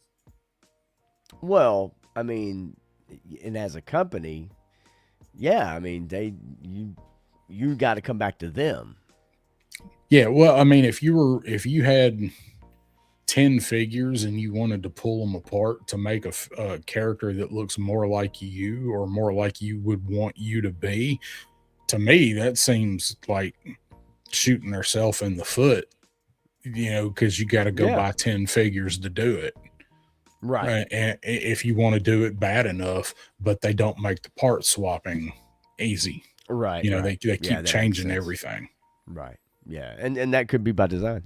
Okay. Inclusive inclusive design done thoughtfully. Representation in toys continues to evolve, but the focus is shifting from checking boxes to authentic, thoughtful inclusion.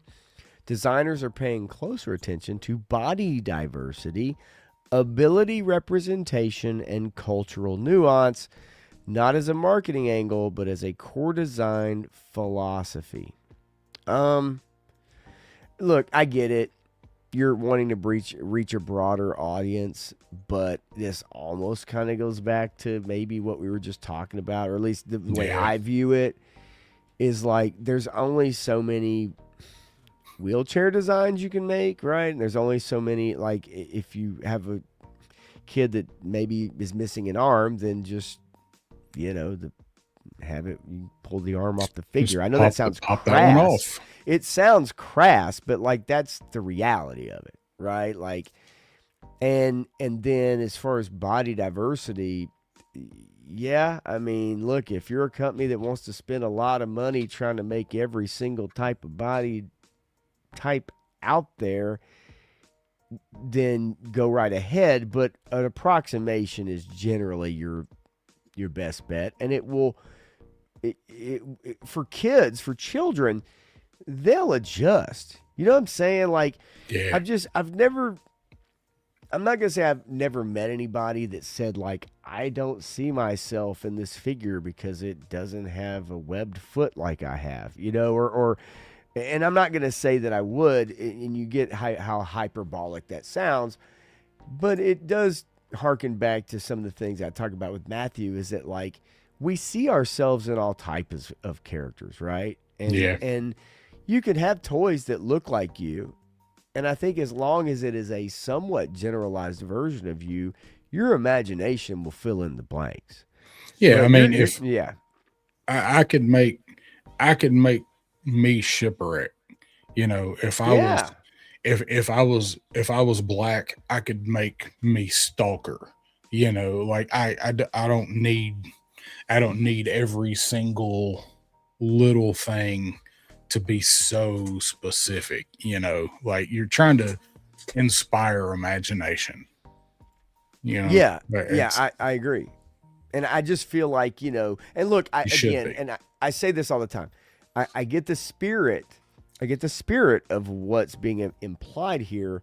And it kind of finishes up. It says in 2026, inclusive toys won't feel labeled or segmented. They'll simply feel natural, relatable, and accessible to a broader audience.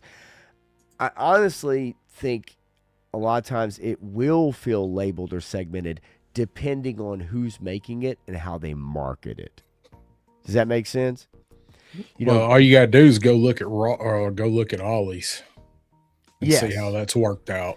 Right. So it's, again, generalized is not a terrible term. It's just that, like, if we try to just literally include every single, then, like, man, oh man, oh man, like, not only can companies not really do that or compete with that, that's extremely expensive. And also, generally speaking, whether it's comics or it's books or whether it's like figures or whatever, usually doesn't really sell well, if that makes sense.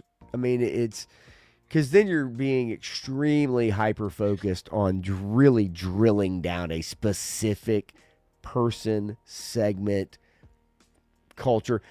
Yeah. If you want to do, Indian culture, right, or which we've seen in action figures, right, and toys. If you want to drill down Jewish culture, we've seen those things. It's but to really start, it almost defeats the purpose in my mind, is that instead of it making it feel natural, it almost goes out of its way to feel unnatural. Yeah, it's forced. You can tell that it's forced. Right. And I go back to, if they're really wanting to say that this stuff is all made for kids, it needs to be promoting sparking imagination. And yes, if you have, if you got a one arm, one leg kid in a wheelchair with a neck brace, and they make that figure, great. How many of them figures are they gonna sell? Because how many kids? No, and I know again. Sometimes what I could say may come across as crass, but as a company, like if you're looking, it's like there's only so many we can make because I don't know how many kids are actually. It's like so. I don't know how that works for profitability, but I get the spirit of what this article is trying to say. So I think there's only maybe a couple more. I don't want to spend too much time on this, but I thought it was interesting. So let's see, sustainability that's visible, not just claimed. Talking about eco-conscious design, I think we've seen where that gets companies from our own experiences. Yeah. Right. Yeah. Toys with fewer mixed materials, easier recycling paths, yada yada yada. I think we all have our own experiences with that. Story-driven worlds over standalone products. Rather than releasing isolated toys, brands are increasingly designing entire play universes. I don't think that's anything new. No. Go to any release from the 80s. They tried to create a universe. You created bad guys, you created good guys. You had more good guy figures than bad guy figures, but eventually you added on to that. You did more troops for the bad guys, right? That's not unusual. I think that's pretty self-explanatory. Insights from the field, according to Miguel Ortuno, director at Bluebot Advertising. Design in 2026 is about play that feels alive. Toys that grow with a child, invite curiosity, and connect emotionally. Again, I just feel like kids grow up so quickly that it is on to the next thing. Yeah, that's why the old stalwarts are there. Robots, pirates, cars and trucks. That it's difficult to find that thing that's going to stick. So that's why we always get more of those things. Yeah, it makes sense. You're right. The classics still survive. And trying to expect a kid who goes from 3 to 9 to play with the same brand, you can hang that shit up. Now, I'm not saying Legos don't fit that ideal or whatever, but reality shows that like kids are going to be influenced by what their friends are into, what's the next hot thing, and all that kind of stuff, and they're not going to play with Paw Patrol for 7 years. Right. Like, it says looking. What ahead, if we got a gritty Paw Patrol, dude? Hey, fuck it, man. Like the cop dog that goes out and like fucking just rips somebody's asshole out. Yeah, that'd be wild, dude. The builder dog who accidentally drops a crane on somebody's head. Yeah, that'd be awesome. Lawyer dog. Or the construction dog foreman who like his whole workforce doesn't show up to work one day because they're doing a sweep of the area. What? Wait, what? All the chihuahuas don't show up for work. I was gonna say because they're union, so they just stand around nibbling on treats. That's funny. Holy shit! That's just bad news bears right there, doesn't it? Okay. I got this comment from absolutely. Stu up. Absolutely. So, have you seen this? Did you see the new Lego bricks that have smart technology that will give the sets an interacting play feature? I have not seen this. I've heard about this. So I was down in Yojo Depot's store I go to talk about all the time, and he sells a lot of Legos. He's got a lot of Legos in there, and we were talking about this, and he asked me this, and he was telling me like some of the they're making like smart bricks. I see it right here. That are going into some of the sets to make them do different things, or you can build them different ways, or you get two sets like you have we were talking about construction, so like you got a crane and then you got like a job site, so the crane can realize that you've got this pile of bricks or whatever, and when it sees it, it'll swing over to it on, stuff like that. That's pretty cool. That's a good idea for using the technology, because that is sparking the creativity of doing stuff like that. So to that is interesting. I'm looking at Lego's homepage, and yeah, to give you guys an idea. And look, I'm gonna turn the sound up.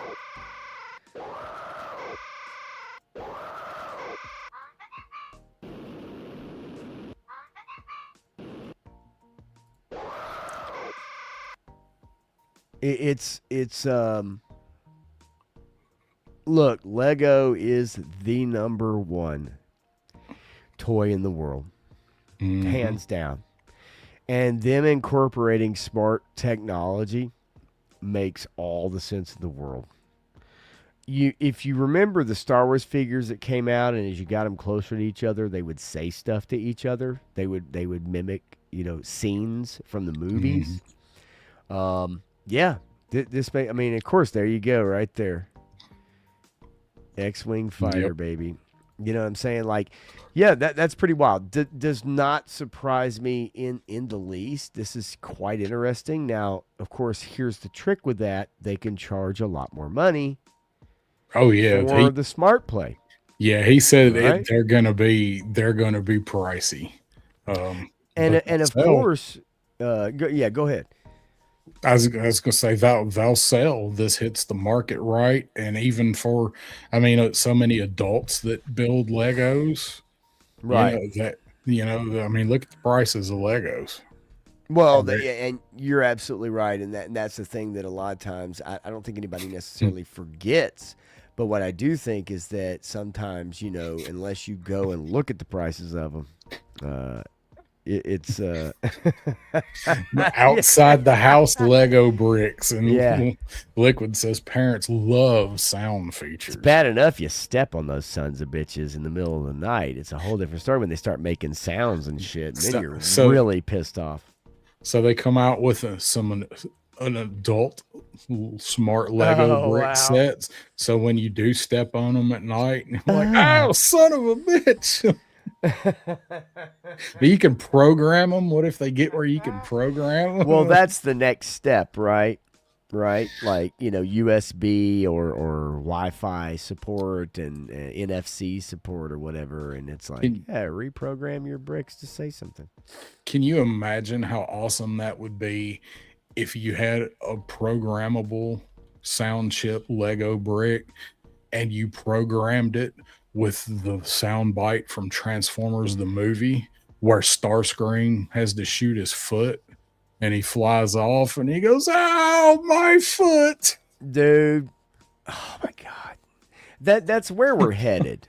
And I guess part of that, like looking at that Toy Trends article for 2026, to me, it's kind of like, okay, yeah, some of these, they make sense. You write this article every year. Somebody got paid 3 cents a word to write that article. But some of them are self-explanatory.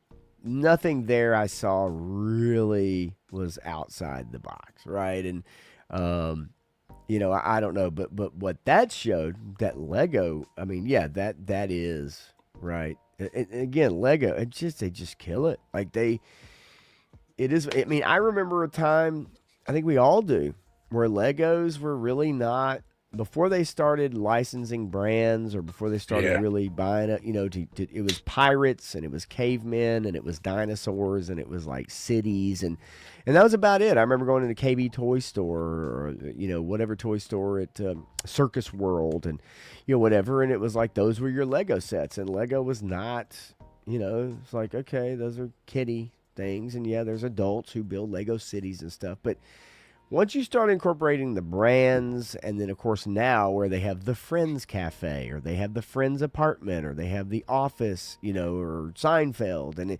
then it really starts getting out of control. Right. I mean, truly.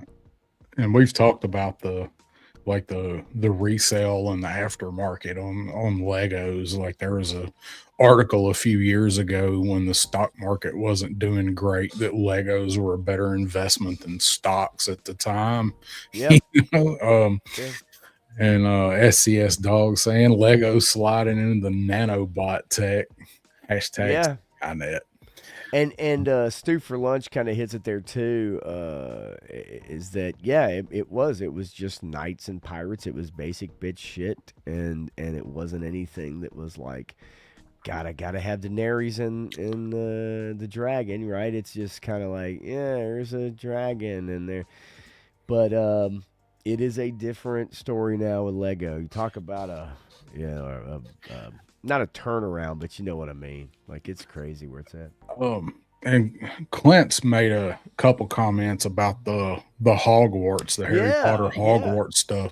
So the roofs for all the buildings, he said, were green, and then they changed them to gray. So you bought all of the stuff that fit together with green roofs, and now they've changed it to gray. So my question is, are they reissuing the same sets but with gray roofs, or are they making new sets with all gray roofs so they don't fit together? Because either way, that's pretty frustrating if you're trying to piece together everything. Yeah, no, you're right. Or they'll make you wait 20 years before they actually do reissue, or whatever. But yeah, that's kind of the play, right? They know. They know. He had the Goonies ship that just come out a couple months ago, and he had it in the store, and I was like, oh dude, if I did Legos, this would be one that I wanted. And when I went in there last week, when I was in there, or Friday, whenever I got Gargantos, they'd opened it and built it. And his wife likes to build the Lego sets, he told me. So when he gets one, sometimes they'll build it, and she'll build it. So he had it built in there. That thing's so awesome. I love that Goonie set. Nah, I bet. Well, yeah. So not reissuing the same set. So they were doing them in green, and then they just changed it to gray. That would be really annoying. That's on purpose. Oh shit! Look, he knows. What's up, Woody? Well, he knows. He already knew. I said it earlier in the chat, man. I ain't had a fit test since probably junior high. Middle school, I think I only did PE 1 year, my freshman year out of high school. The rest of the time I spent in the band room for PE. You got to trade out. You got to trade out gym class for band room. That was the jam. Yeah, the Sydney Sweeney Barbie doll interactive set. Yeah, I'm sure it probably would. That goes back to the ones I'm waiting on. It's from the Euphoria. Those robots. Yeah, oh yeah, no, those videos are goofy. That's right, Woody. Once a year. Hey, do you want to run real quick, or then you go right ahead?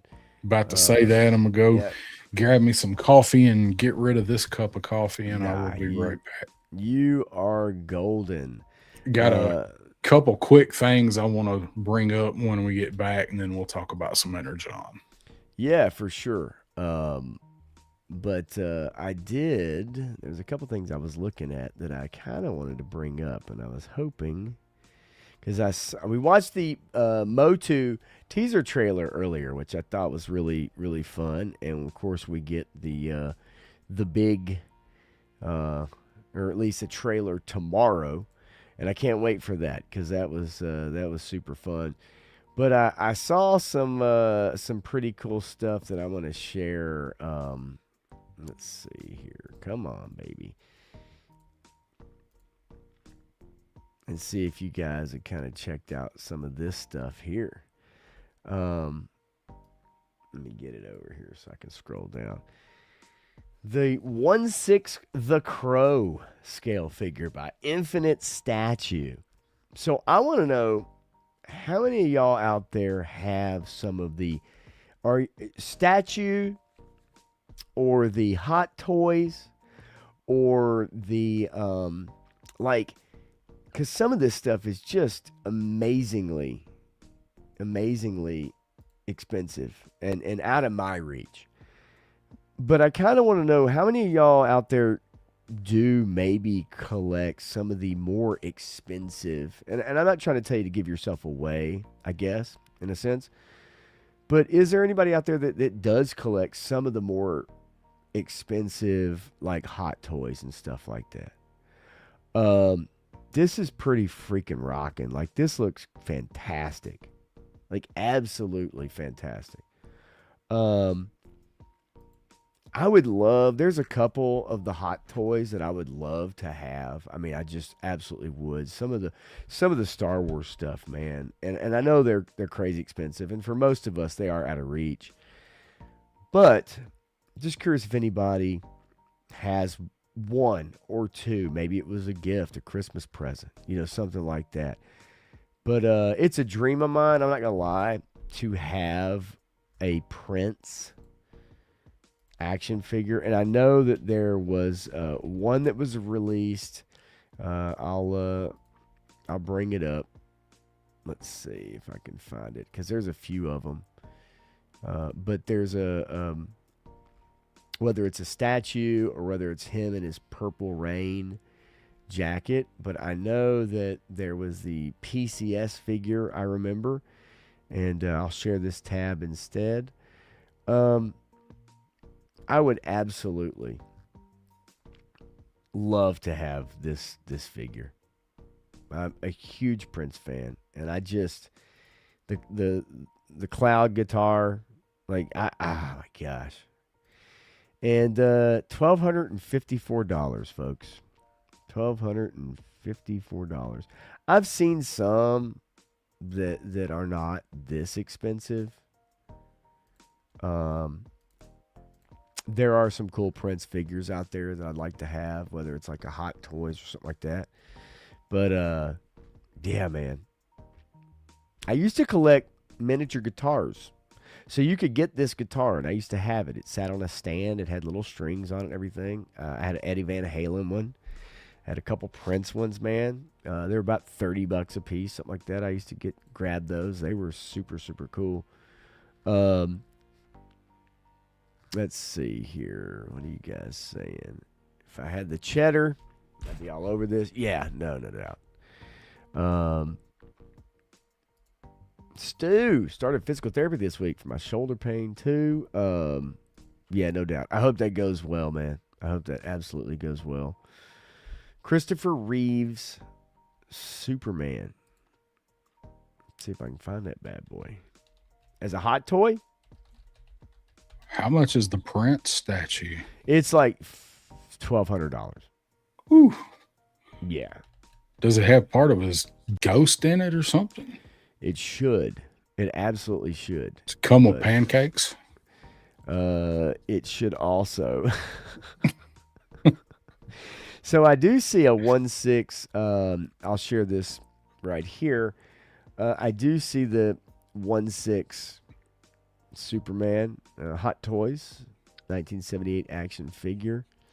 $440. Man. Yeah, that looks good. I would love to, but man, I mean, not only is that like asking a lot out of somebody for like a gift, you know what I mean?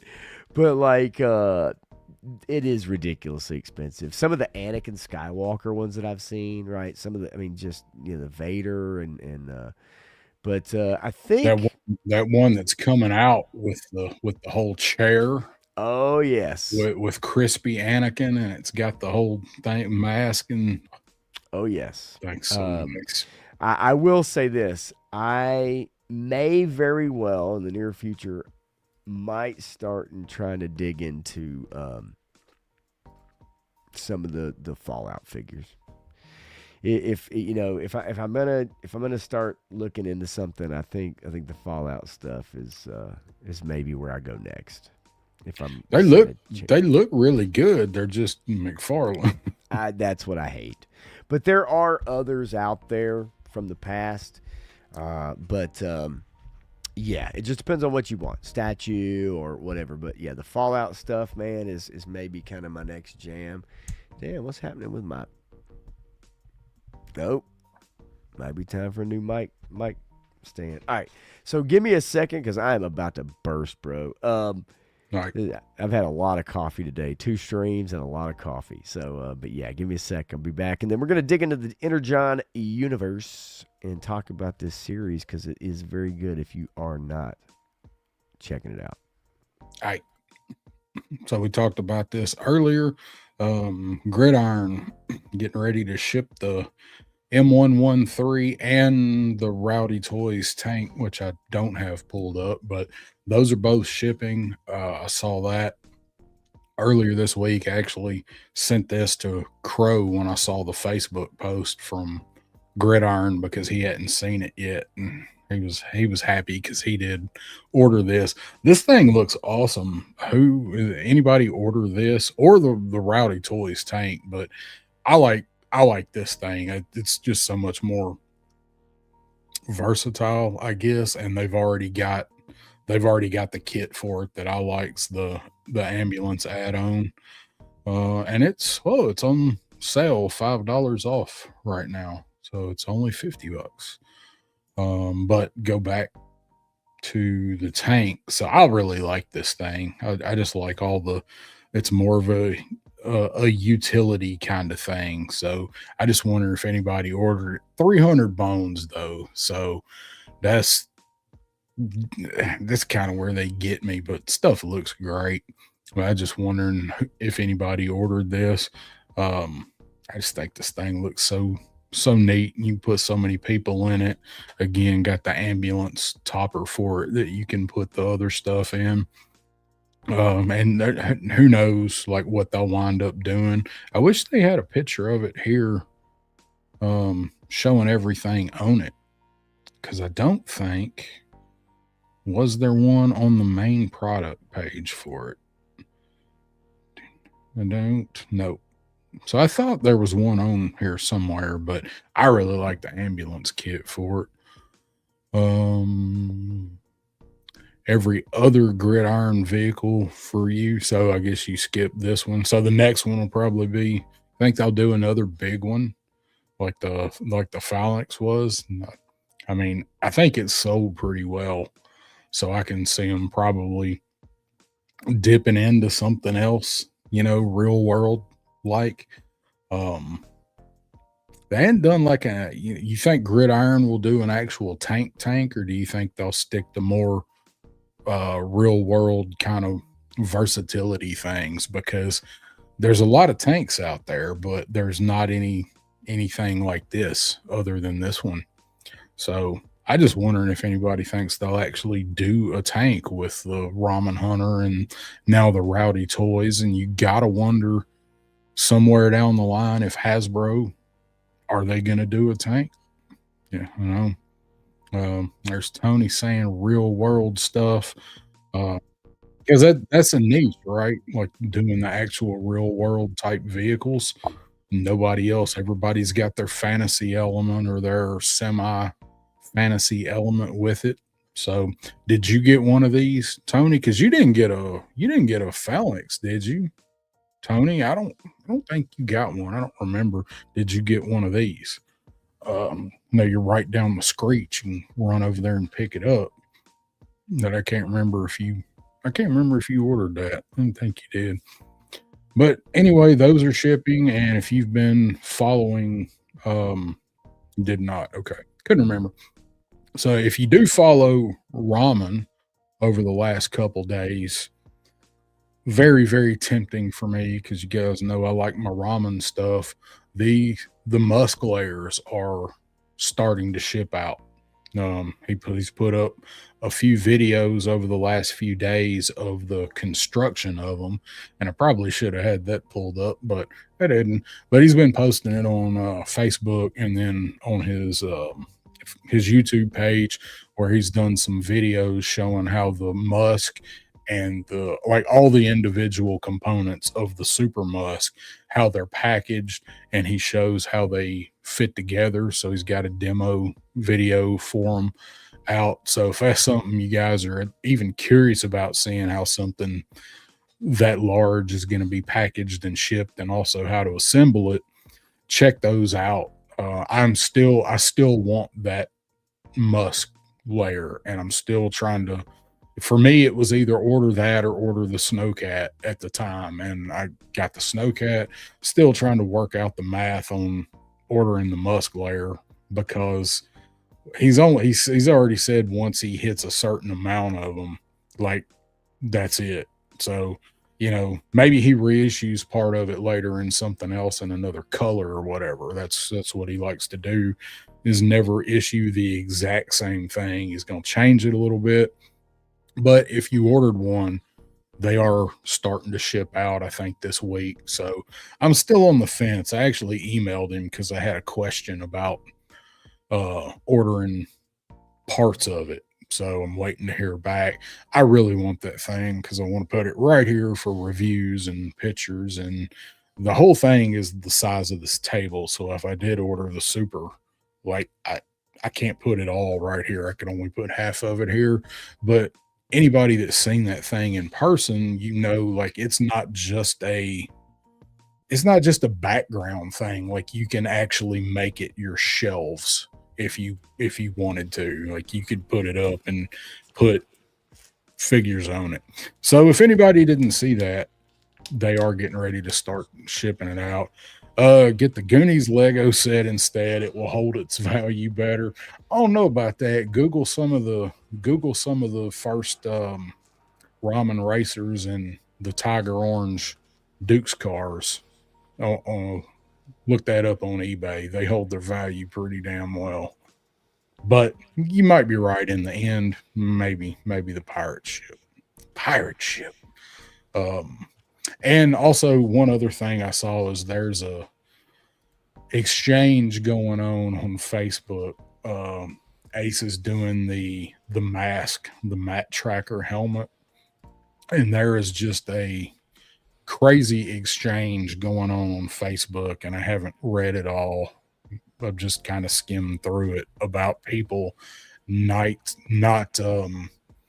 liking the way it looks, and Ace is just firing volleys at people. Damn. In comments on Facebook. Okay. So I haven't read through it, but Ace doesn't take criticism super well, but there are also some people that are really being dicks. Oh, So, wait, you don't say? Yeah, on the internet, can you imagine? No, stop it. Who would have thought? So anyway, those things are all shipping, and I did see just a few minutes ago when I looked at my phone, Amazon has apparently moved the Big Lob Hit and Run wave up to February.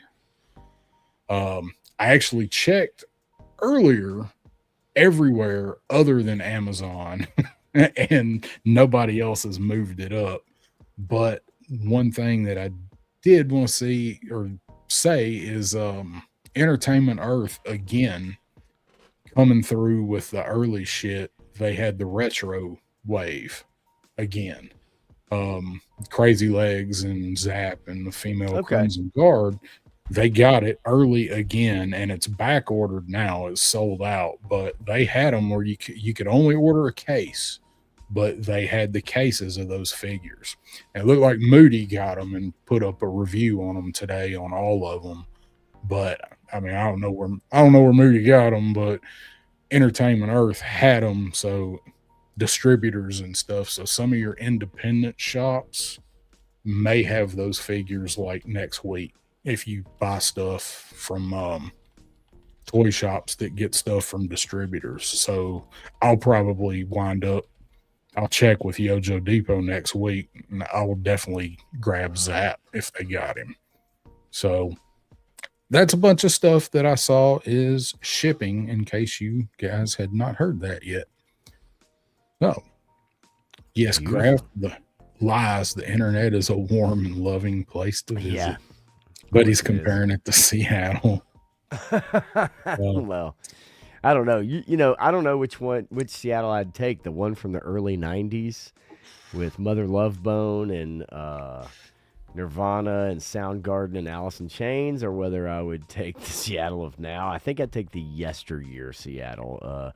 The heroin problem over the problems we have now. I don't know, but it's a curious discussion.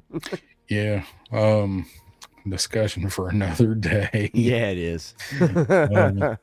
All right, let's talk about some Energon here. So there Let's we do go. it. So Now I Energon. do have the covers pulled up if you want me to just share, like, since you already have it, if you want me to. If not, it's fine.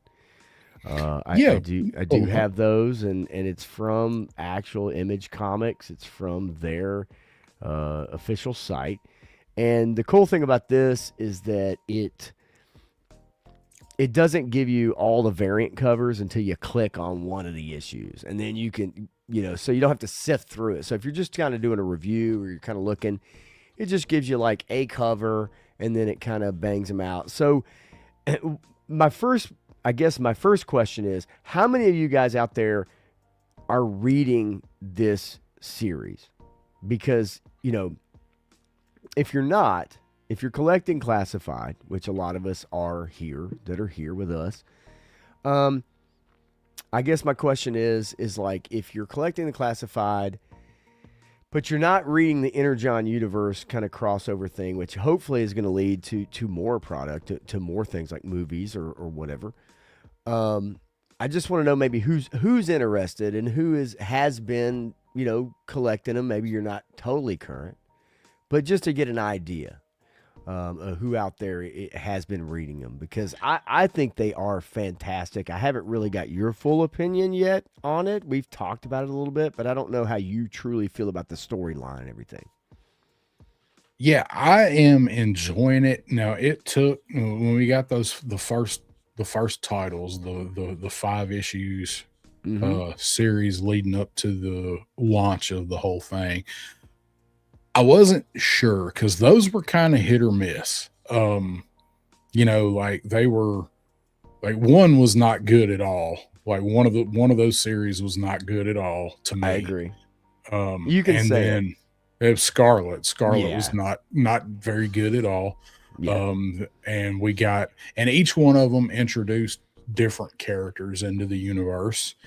And Cobra Commander was good. That's where it started, but Cobra Commander, when you started reading this, was very divisive. Like, you saw immediately the direction that they were going to take this, and it was in a direction that we really haven't ever seen. The complete reimagining of a lot of characters and emphasis, like with Cobra Commander, very heavily tied to Cobra Law, but they actually made Cobra Law interesting and threatening. So I have overall enjoyed it, but there's been peaks and valleys with it. And when we finally got into the actual comic, into the G.I. Joe comic, definitely peaks and valleys with it. And I feel like it is moving at a snail's pace, although the last 5 or 6 issues have picked up quite a bit. But I felt like we weren't getting a lot for the money with some of the earlier issues. Like, the story was good, we just didn't get much of it. A whole lot of scant dialogue, like the art, like you get the big splash pages with one whole page is a panel, and then the next page is 4 panels. Not a whole lot of dialogue, so you really had to take in the visuals. It's kind of been hit or miss, but I'm enjoying it overall. And some of the characters we've seen, and we haven't seen a lot of characters introduced yet. I mean, we probably don't have a total of 20 characters, named main characters, in the whole thing yet. So it's kind of a slow start, but it's an interesting start. So I hope it picks up. I'm with you. I think if you've been reading the Hamaverse, like the continuation of that, I think that maybe has a bit more of a lull than this one does. Just looking at the comments really quickly, Woody Triple Deuce, like, wait until number 20. I get that, because that gives you, 20 issues. You can take an afternoon or an evening if you have the time, and you can kind of just go through all of them. And I think that's a great read, right? Like, I think it's fun to collect them and not really know. The days of us being hung on every word or every page, every panel till the end, and then the next one you wait a month or whatever. It was fun as a kid, but as much as I like to say I remember that, I don't remember a lot of that. But I get that, So Woody, that makes sense. Stu, Void Rivals, Transformers. I'm really enjoying the Transformers, but there was a lull in the middle where there wasn't a lot happening, like what you were just talking about a second ago. With this, character changes are something that's hard to get used to, right? Like it's, what do they do with this person? And they do some things to some of these characters. Some of them don't even make an appearance. You just hear about them, and they're already gone, right? One of them, which may piss off some people. It's not that I don't want to spoil some of this, but you kind of almost have to at least talk about a little bit of it. Yeah, there may be a few spoilers, Woody. Yeah. Woody, did you on your comment? Have you read the miniseries? Is that included in your every issue so far, or do you just have the Joe, or did you get the Duke and Cobra Commander and Scarlet and Destro? Yeah. And did you read those? Because starting out, like this starts out, and they introduce us to Duke. Obviously, Cobra Commander. We get those little mini series, right? And then Scarlet, Destro. So they're kind of setting us up as I'm scrolling through this. They're kind of setting us up, giving us our main players, right? Now, Scarlet hasn't really been a main player in the mainline series for the most part. Baroness, yeah, pretty much. CoverGirl gets more play than Scarlet, really. Duke obviously is the main focal point. He is your intro into G.I. Joe. So, without going through those series, Duke kind of introduces us to the Energon Universe, that he has an encounter with Starscream, my bad. And so that kind of shades the way he feels about, like, what's happening. There's robots now. There's a giant robot. It killed my friend. It took our plane down, killed my friend. It literally, Starscream splats him right in between his hands, as he's parachuting. So Duke has personal investment. The Cobra Commander series, I don't know about you, I really enjoyed, because even though it's Cobra Law and Nemesis Immortal heavy in a way, it creates the mystery of Cobra Commander now being on the human element, the human side of things on Earth, or at least on dealing with current day.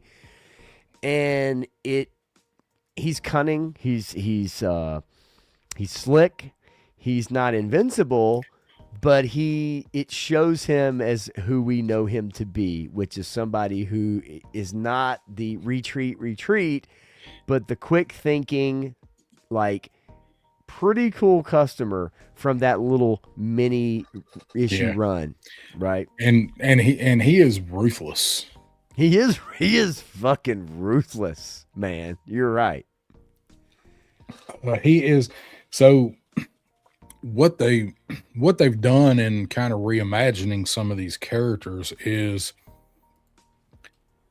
it's an adult series. It's violent. I mean, there's not a lot of language, not a lot of cussing in it. You get a damn and whatever, but most of the stuff is, the hashtag star exclamation point. But there's a little bit, but it's pretty violent. And they took a lot of these characters and they gave us versions of them that we would have liked to have been able to see when we were kids reading the original, or especially watching the cartoon, because when these come out, Duke was the first comic, and in the miniseries, 4 of them, and I wasn't interested in reading Duke. I didn't read Duke until Cobra Commander come out. Okay. And when I got the Cobra Commander, all I heard was everybody talk about how good the Duke run was. And I'm like, they're like, you need to see this take on Duke. I'm like, okay. So I picked it up, And so, like, I never liked Duke. I think a lot of us didn't like Duke very much just because he was the poster boy, at least till Snake Eyes came along. And Duke was just too wholesome and clean cut. And I don't know, Duke just got on my nerves as a kid. This is the Duke, like, that we always wanted. Like, he is gritty, like, he is 100% committed to the mission, but he will do anything he has to accomplish it. It's not a oh well, we might take out that city block if we go after him. This Duke is like, fuck that city block, drive the tank through it if that means we can capture these guys. Right. That's an interesting take on Duke being that gritty, that ruthless, and honestly likable, that I was really impressed with the direction they took Duke in. So without getting into those mini series, because all those do is they kind of introduce you to your major players, right? Yeah. Except, it's interesting because the Scarlet book doesn't, right now they haven't done much with her. So really Duke, Destro, Cobra Commander, they give us good insight into those beginnings, into this universe, because this is separated. I do love this cover right here with Cobra Commander and Buzzer, because that does come back to play later in this series. Yes. And so I'm going to go ahead and I'm going to kind of flip the page, and I'm going to scroll down, so we'll get to the bottom here. And we get through the Scarlet, Duke, Destro, Cobra Commander miniseries, and we get to G.I. Joe number 1. All right. So basically, this introduces us to our team. Now, you can look from the cover, and you can pretty much tell, wait, why is Baroness wearing a Joe star? Why is Baroness? So Baroness has been recruited by the Joes. She's not a good girl. I like that. And it is Image Comics website. It is. And I brought it up because, honestly, it is the only one where you can kind of get this. I scoured the internet, Stu, to try to get a rundown, covers inside the issues. It's hard to find. We talked about it, right, Darren? Yeah. I have a few images from some panel pages, and I did grab some images, but most of what I have are either covers or like the character study pages. Right. We flip through some of them, but in there's a minute just, or whatever, but there's not a lot of pictures of the panels. You're right. You're not going to find it. They're not digitally bound. You can't go to Amazon and subscribe to Comixology. You're not going to find this stuff, right? So unless you've taken pictures, and trust me, folks, I tried to take pictures today. They did not look good, so I was not going to. But yes, Garaf, I am a Baroness's Cobra forever. But however, she is still Anastasia. Look. Graph, man. Pretty ruthless. I got to tell you though, so let me just give you an idea. Okay, G.I. Joe number 1. I kind of try to do at least a dive into, hey, give me a summary, give me a synopsis, give me a summarization of the issues. It gave me a arc summarization, and then it gave me kind of an issue by issue. So we can do this a couple ways. It doesn't really matter. The main point I want to get to this is that what we think about it, what we feel about it, and what we think is this, because I think it's very good. So issue number 1 basically just gives you an idea that Energon is a source of energy. G.I. Joe and Cobra will be fighting over this source of energy. It's pretty obvious. But issue 1 is Duke assembling his team, right? So you've got Stalker, you've got CoverGirl, you've got Clutch, you've got Rock and Roll. And then the Baroness, who is not, on willing, page, right? But because they could either put her in a cell block or she can join this team. That's kind of where it's at. Cybertronian technology has been found on Earth. Cobra is trying to seize it. That gives us our conflict, right? That gives us our okay. Cobra is trying to seize this. Now, from the Cobra Commander book, it's basically Cobra Law has known about Megatron. They have Megatron captured. And so that's kind of really your early baseline about where the Transformers really fit into this universe. The Transformers book and the G.I. Joe book are really in two different timelines at the moment. They're converging, but they're at two different timelines. And I've not read Transformers. It's good. It's good. I'm kind of doing what Woody is doing. I'm waiting on them to put out like a compendium of the first few issues. And that's what I want to do, is to catch up on Transformers. I want to get that and like he's going to do and read it all at once to be caught up on that end of it. Now, I've not been reading it. The problem with that is that you got to spend a decent amount of money to get all the books. So if you're not buying them a little bit at a time, then you know you're going to buy a few and then be like, damn, like I need to get. So, but the bottom line is that Cobra Commander, Destro have already found Energon, and they're using it to power weapons. So that kind of gives you your idea about issue number 1 and where we're at in the story. There's kind of a new force that Destro has created, which is called the Valkyries, using Energon tech. That kind of leads you into issue number 2. Really, the first few issues is about Duke trying to establish a team, right? Yeah. Baroness is kind of the thorn in the side of it because she doesn't want to be there. Not at all. And so what's cool about it is that you get, Duke trying to motivate the team, trying to, get everybody on the same page, trying to get everybody working together. And I like that because these are the early beginnings in this universe of the Joe squad. They're tested a little bit. They have to work lose. Together. They lose. Absolutely. You're absolutely right. Cobra is trying to find Energon shards. They're trying to find the Energon.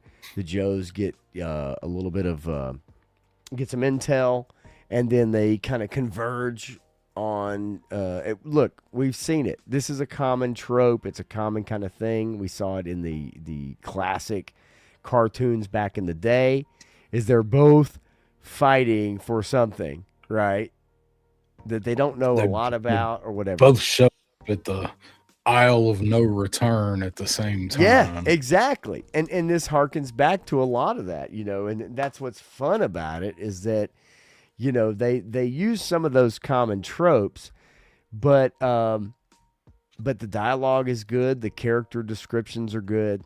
There's Destro has his own agenda. Cobra Commander's agenda is hidden. He doesn't want to let anybody know about Cobra Law. Mm-mm. I mean, even up to issue 17, which we'll talk about the Dreadnought War.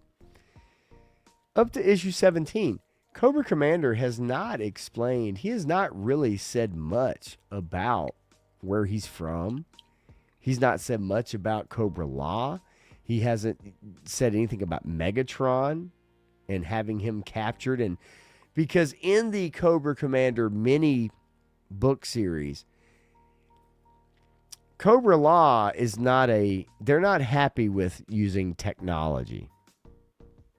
No, and Cobra Commander's trying to find a way to use the technology to further the cause, but they're not happy with his research, and they're kind of kicking him out of Cobra Law in a way, because they don't like what he's doing, experimenting with Megatron, with the mechanics and the biomechanical, trying to meld it all together because he realizes how powerful it's going to be. and they kind of think that he's going to try to use that to take over Cobra Law. So they're kind of trying to expel him from it. Right. They're more worried about, obviously, and I would be, Cobra Commander and his, his actual intentions. But yeah, they want organic. They want more organic power, where Cobra Commander realizes the power of the Energon, even though they don't understand it. They want he wants to be able to use it, and he understands it to an extent, because he actually, in these books, is a Cobra. He's a Cobra Law scientist. He's not a general. He's actually a scientist. Mm-hmm. He experiments. He's a scientist. So he's extremely smart. He's also cunning. But between the two, you get the Joes, who start to Duke is a little more skeptical about this team. He doesn't understand exactly what they're doing. He doesn't understand exactly what their mission is.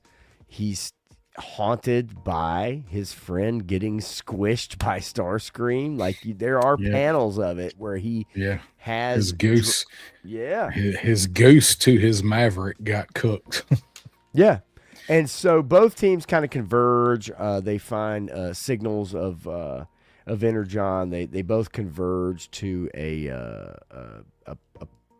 facility, and the Joes go there, and they actually get run off. They get run off. So we kind of get that early team, and they're not good at teamwork, right? No, Baroness wants to do her own thing.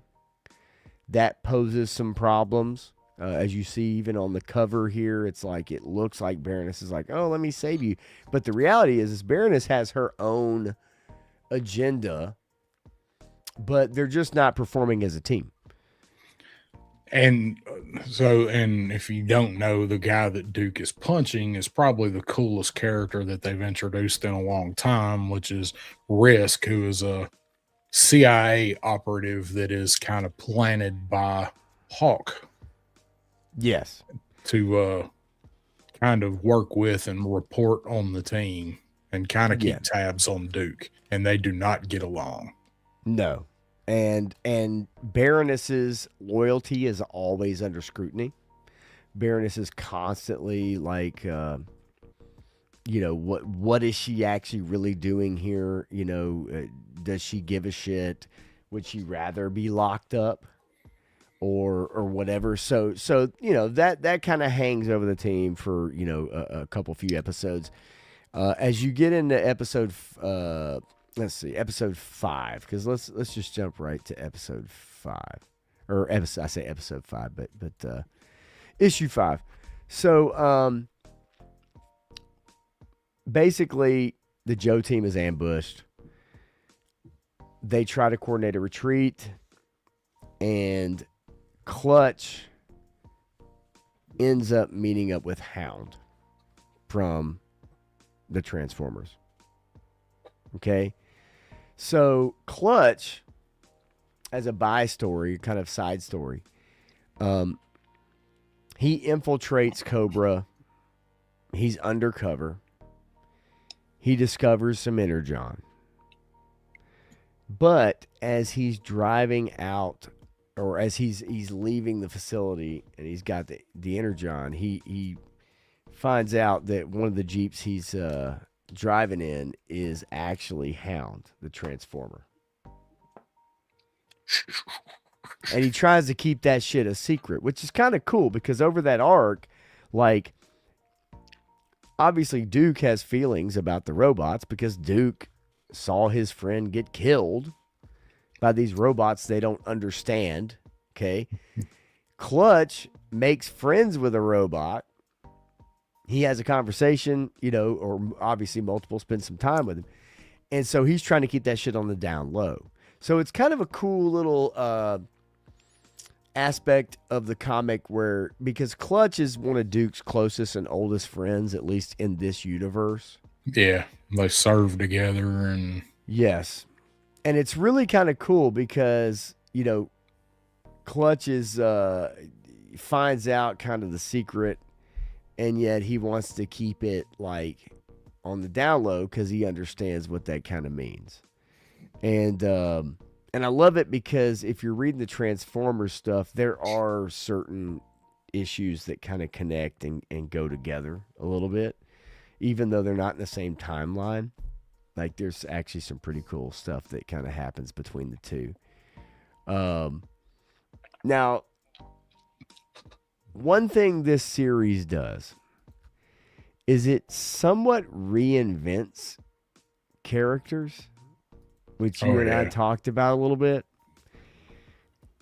Certain characters like Major Blood, for instance,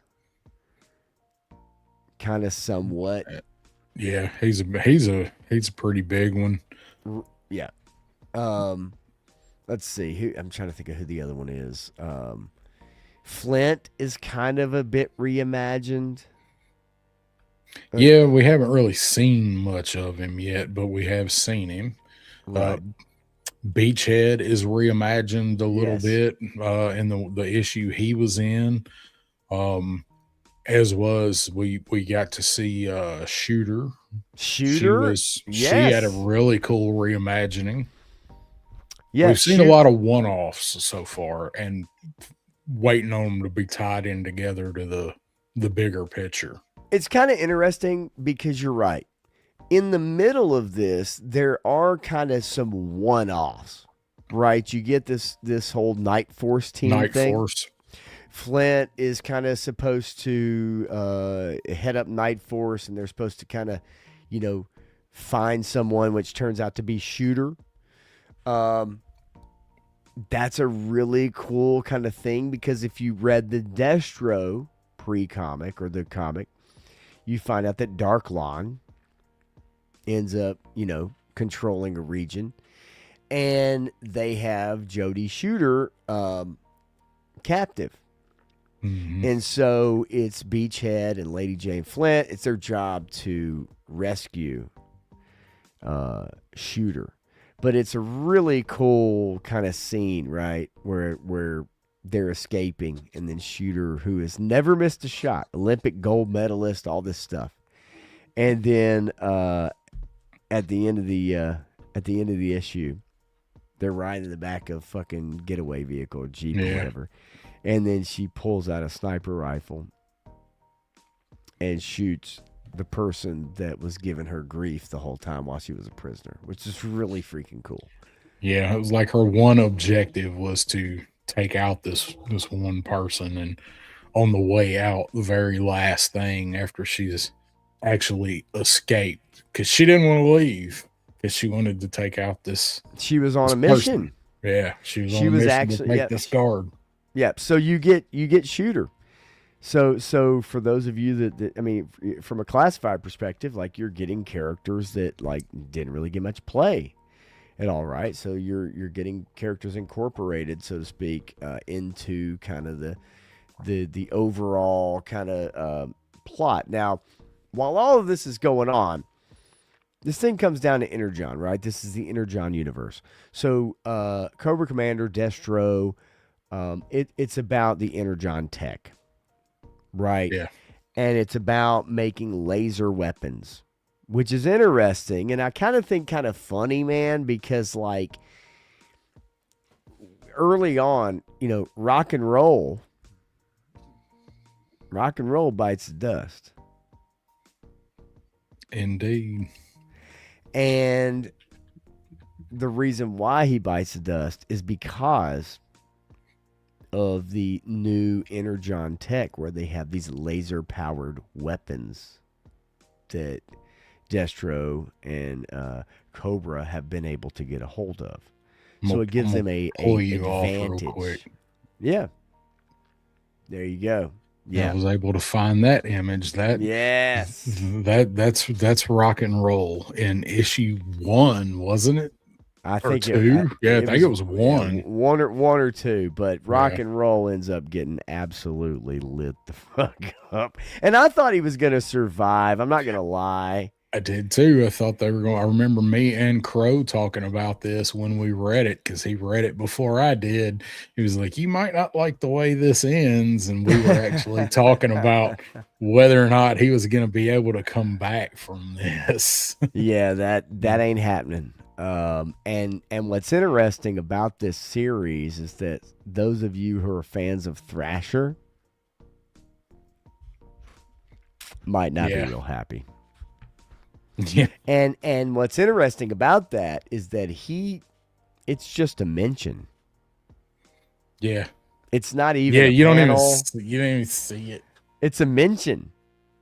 And it's like, what? And then when you find out who it's a mention from, another Dreadnought, you're like, wait, what? That happened and that's why, what, a high five?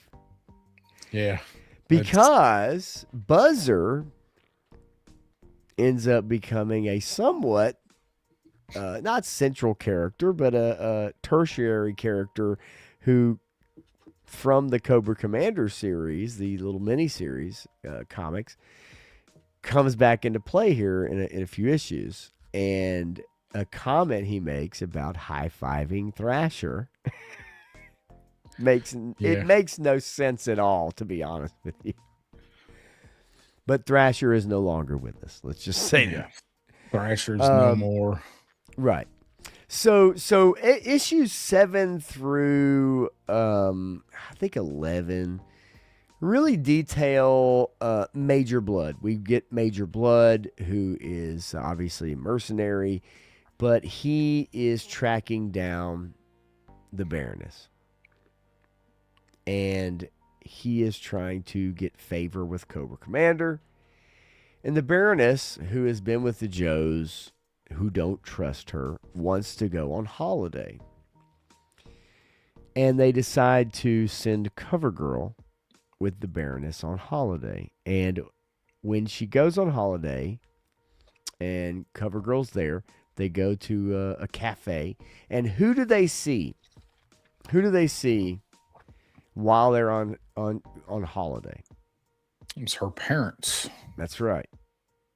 They see Baroness's parents, who she disappeared from to protect them. Yep.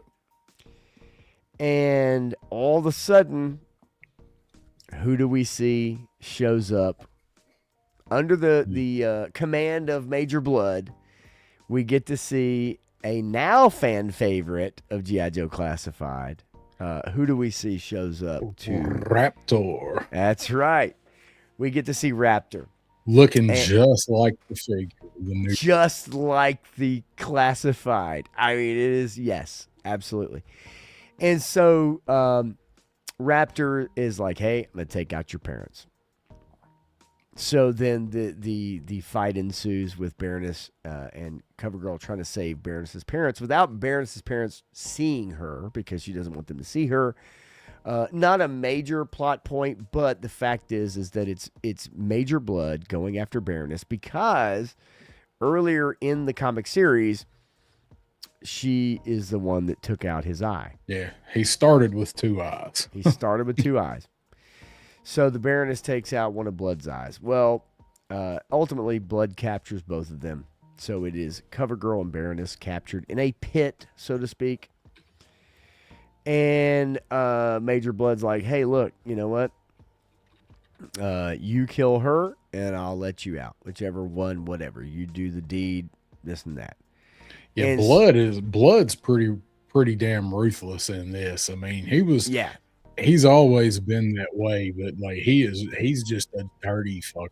And he actually is. He reminds me. The Major Blood in this comic reminds me of Bennett from Commando. Okay. That Schwarzenegger, his arch nemesis dude that he used to serve with. Blood reminds me of Bennett. He's just a psychopath. Yeah. I mean, I agree. And then, of course, the girls refuse to fight. And he says, okay, well, Raptor, go out and kill her parents. And,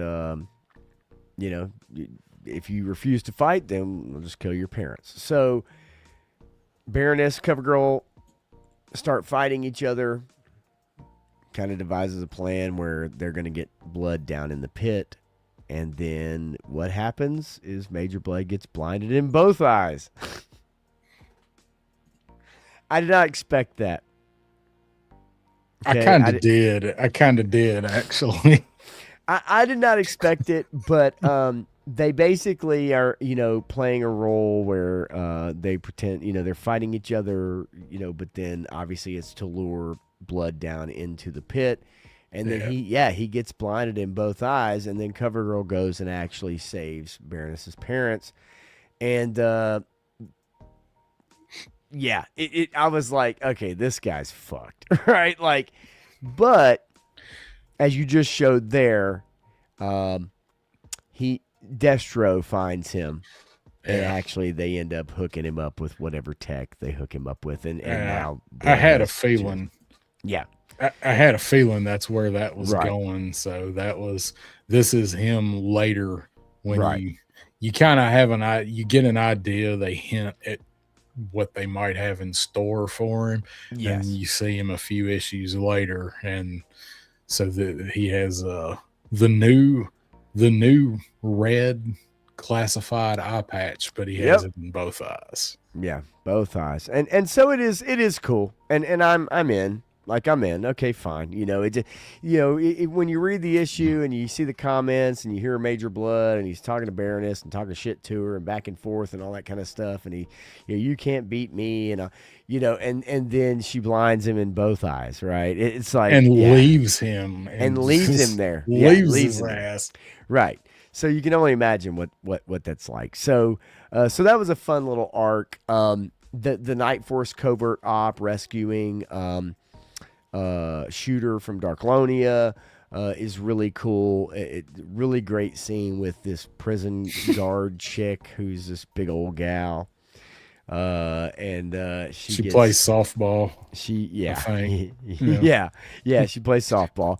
And but so that's a great sequence. She blinded me with science. All right. Science. So then really that kind of leads us into what has been, and look, I know we skipped over a few issues here as far as the what I'm going through, because as we look, and you guys can kind of see them, the arc really is, it's Baroness on holiday, then her and CoverGirl, right, fighting each other. They kind of set it up. Then there is obviously to give you an idea what was gonna happen until what actually happened. And I love that cover where you can see that where his arm has actually got some of the energon and shit powering his arm. I love that cover. Kind of give you an idea of things to come, Yeah, that's what I can't wait for, is once we do start to combine the two factions, or I'll say the three, or whatever you want to call it. I can't wait for that kind of craziness, right? Because we are getting some of our just classic kind of tropes, our classic G.I. Joe versus Cobra, they getting to know each other, that kind of thing, and that is fun, but we understand that, but I can't wait till we really, really get into it. We got our Cold Slither one-off, which was fun, but it doesn't have a lot of bearing on this series, really. It's just kind of it's a total standalone story, right? So then we get to the Dreadnought War, and what's cool about the Dreadnought War is actually there is a really good payoff at the end of it. So it starts off where Duke and Cobra Commander, right? Duke has Cobra Commander, and they end up after a battle, okay, because there is a battle that happens prior to this, and Duke bests Cobra Commander, and he's got him handcuffed. As Duke is trying to rendezvous, they get intercepted by the Dreadnoks. Now, this isn't just your main Dreadnoks. This is like a giant team of post-apocalyptic fruitcakes. Does that make sense? Right? It is the crew from Mad Max. Like it's the whole wasteland, like dudes with goggles and like blowtorch cutters and Yes. bolt cutters, and it is Mad Max. And It's just a bunch of fodder dreadnoughts Yes, you said it. by the main team. You said it perfectly, fodder, because a lot of these people don't make it, and they're also not named. Fucking slaughtered. Yeah, they're not named. They're not, you don't know who they are. They say things like "Go get them" and shit like that. They're a bunch of red shirts from Star Trek. Yeah. So, but what's cool about it is that you get a little more insight into Cobra Commander and Duke, because they end up having to kind of work together during this thing. If they want to survive, they have to work together, right? Yeah. Classic kind of thing. They get captured together. And then one cool panel was Cobra Commander, because they're hanging on like meat hooks, because guess who they run into when they think they've found, not salvation, but they feel like they've gotten away. And they go to this little, not town, but like there's like a house. It's like a ranch. Who do they run into when they go in and they start looking around? And they run into your boy, Road Pig. And he is the classified Road Pig. He's massive. He's like a giant. He's like a fucking ogre, He's huge. He's so huge, and just like throwing them around like rag dolls. But what I liked about that scene, I don't know if you got the vibe or not, but the whole like thing where they run into Road Pig and he captures them, and they wind up having to try to, they're trying to work together.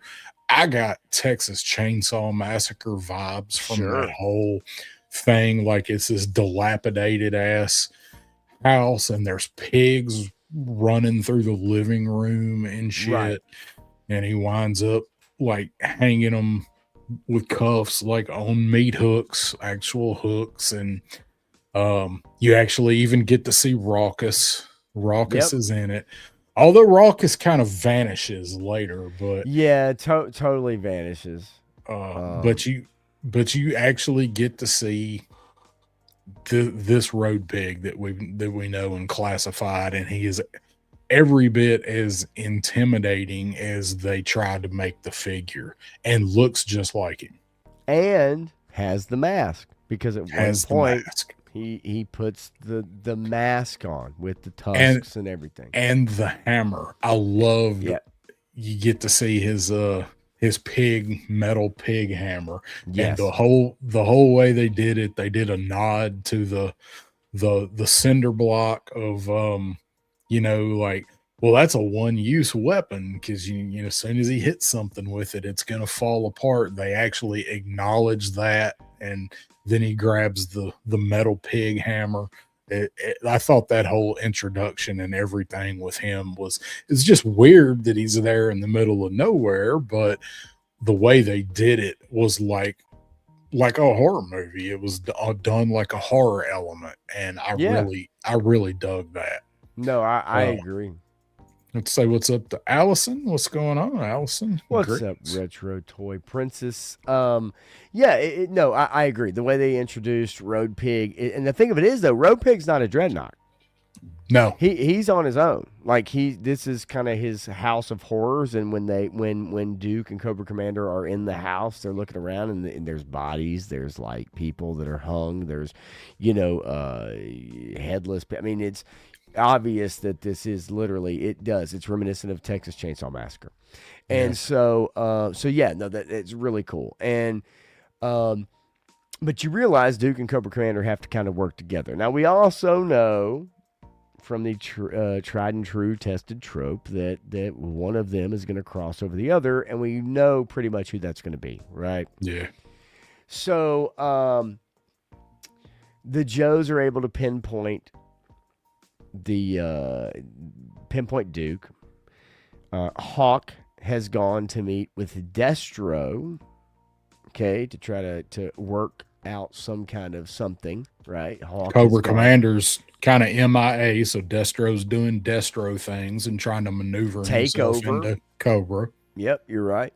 And so the Joes send out a team because they got a hit on Duke's position. Cobra, same way. There's also an Energon signal as well. And so the Joes, the Cobras, such as Destro, converge on this little ranch house. But also the Dreadnoks, who originally tried to capture Duke and Cobra Commander or kill them or whatever, they obviously are converging as well because out in the desert, there's not many places to go. So they're out for blood for Cobra Commander. In the Cobra Commander series, the issue you showed with Buzzer, all of that comes back into play. So basically in that series, Cobra Commander kills a bunch of these fodder Dreadnoks, and they are out for revenge at any cost on Cobra Commander. They're chasing him all over, and Duke just happens to be with him. And hey, if they get to kill Duke too, hey, that's a bonus. And if you happen to see Buzzer with a Evil Dead chainsaw on his hand, so to speak, it's because of that original 5-issue run from Cobra Commander, because Buzzer loses his hand and attaches a chainsaw to his right hand. Yep. So this isn't your dad's G.I. Joes. Right. Right? It is very, very like that. That's what I like about the series is they took some of the stuff from that we grew up with and some of the stuff we know and twisted it just a little bit and made it adult. And it is. There is, don't get me wrong, it's not like a bunch of cussing or this and that. It's and no just titties in it, No. Like, Right. But it's like that alone. It's like, okay, so when we see Buzzer in this kind of little arc here, it's like, he's got a chainsaw for a hand. And he also is the one who, because he's upset about what happened to him, tracks down Cobra Commander after he and Duke are able to get away. Right? So you have the Dreadnoughts converging, Joe's converging, Destro converging with Mercer.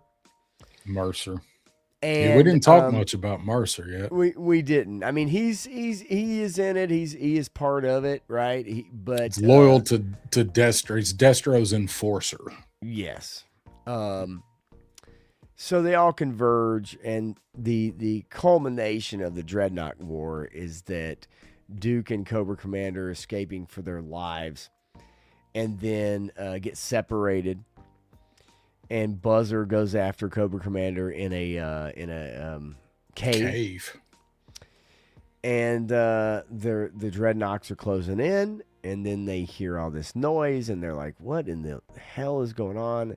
And then you get Cobra Commander, who obviously has overpowered Buzzer. And he's taken the chainsaw off of Buzzer's hand. And got it to his neck. So he's going to kill Buzzer, but he gives the Dreadnoks a choice. And he's like, you know what? I'll make a deal with you. Fight for me. All you care about is partying and money. Well, I can give you all of that. But I want you to kill G.I. Joe. So, what did the Dreadnoks do? They joined Cobra as independent contractors, just like they've always been. What's up, William Emery? How you doing? Popping What's in. up, William? Hell yeah. So they join Cobra Commander, and they're like, hell yeah. So, of course, the commander has alternative motives because he's like, look, I just need to get the hell out of here. So he knows Destro's there. He knows he's there to pick him up. Destro lands the helicopters, and as Cobra Commander is jumping on board, he yells out, he says, Zarana, Xandar, Ripper, Buzzer, Road Pig. Road no, Pig. no, not Road not Pig. Road Pig, Monkey Wrench. Yeah. Right? Get on board with me. The rest of them can fight the Joes, whatever. And of course, these other dreadnoughts try to jump on the helicopter, and what do? They just wind up just getting slaughtered. They mow them down. And so I said Road Pig. Road Pig is the helicopter's lifting off. Road Pig grabs on the landing gear and wait for me. And as the chopper's taking off. So they take Road Pig. Again, I want to know what happened to Raucus. Because he's not carrying him that we can see because he's got the landing gear like this. So somewhere, hopefully, Raucus is hiding in that cave. And actually, what I kind of hope is I kind of hope the Joes kind of adopt Raucus, but see. You might. I mean, that could be an arc within itself. That's right. But now, I don't want to spoil the end of this for everybody because it is the latest issue. Okay, it is the latest issue. It just came out. It just came out last week, so everybody might not be up to date. I don't want to spoil the end of 17 for people. Right, the very end. So, but there are some things behind the scenes, and like I said, Hawk went to have a meeting with Destro. Hawk has kind of been tempering Duke, right? Trying to keep him calm with the team on a leash, kind of on a leash, right? Because Duke really is a little bit. He's unhinged. A loose cannon. He's a loose cannon, right? And not the Duke we know. But this is this Duke in this Energon universe. And so really the first 17 issues give us our first real true kind of conflict and introducing most all of your parties. We got Cobra Law during the Cobra Commander, 5-issue run before this whole thing kicked off. But we've really not heard from them at all in these 17 issues. We do know that Nemesis Immortal is out there looking for the commander. That's a fun little thing that happens in that mini series or that mini issue arc. But for the most part, we at least get our main factions introduced now, and we've seen them all kind of somewhat come together in a battle at this point. And Nemesis Immortal in that Cobra Commander arc, he is the one that killed most of those no-name Wish Temu dreadnoughts, but he killed them because they were in the way of Cobra Commander. So by default, Cobra Commander is responsible, but Nemesis Immortal is the one that did most of it. So whenever he does show back up, Dreadnoks may be working with Cobra Commander, but they're still going to have it out for Nemesis Immortal too. So Commander might be trying to turn the Dreadnoks loose for revenge on his Nemesis Immortal problem. Yeah, and the machinations of all of it, right? There's multiple puzzle pieces at play. Of course, also the Transformers comic plays a part in this, although it is in a different timeline. But I have been reading that, and there are mentions of certain things that have happened in the Joe comic. And so I can't wait for those things to converge and see where they go from there. What I hope doesn't happen is that kind of once you have your big battle thing and you kind of have everybody and then everybody come together, is then where do you go from there kind of thing. So I'm okay with them taking their time. I'm okay with them stretching it out. I do highly encourage reading this series. Now I know it can be daunting to go and say, hey, I want 17 $4 comics at a time, right? I get that. But if you haven't kept up with it, being that most of us are classified collectors, I would probably try to look into it because I do believe it really is kind of where we're going. And So what I'm really looking forward to is right there. You got your mouse on it. The next issue, which I think is next week. I think is unless they delay it because they delayed 17 a week. right. It is due to come out next week as we get to see how Roadblock fits into this. And we can see right here that he's probably not probably didn't start out as a Joe. So I'm Nope. curious to see how they incorporate Roadblock into this universe, because you guys know Roadblock and Mutton Junkyard are my favorite Joes. So Yeah, it should be pretty fun. And then they do give us a little preview about G.I. Joe 19. And there you have Yep. Duke and Clutch with Hound, right? Clutch in between them. Yep. So that's kind of cool. And again, one of many covers. And then this, however, not the same series, but I have been reading the Joe Hammer continuation.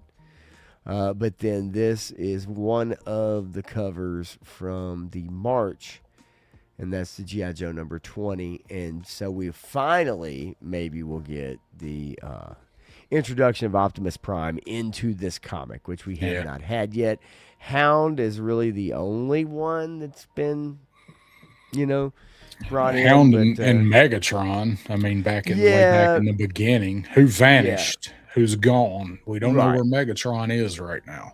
Right. But yeah, so looking forward to this and this coming together. And if you're reading the Transformers comic, Miles Mayhem might be a name that you know. That could be a name that you might have heard that has maybe something to do with something.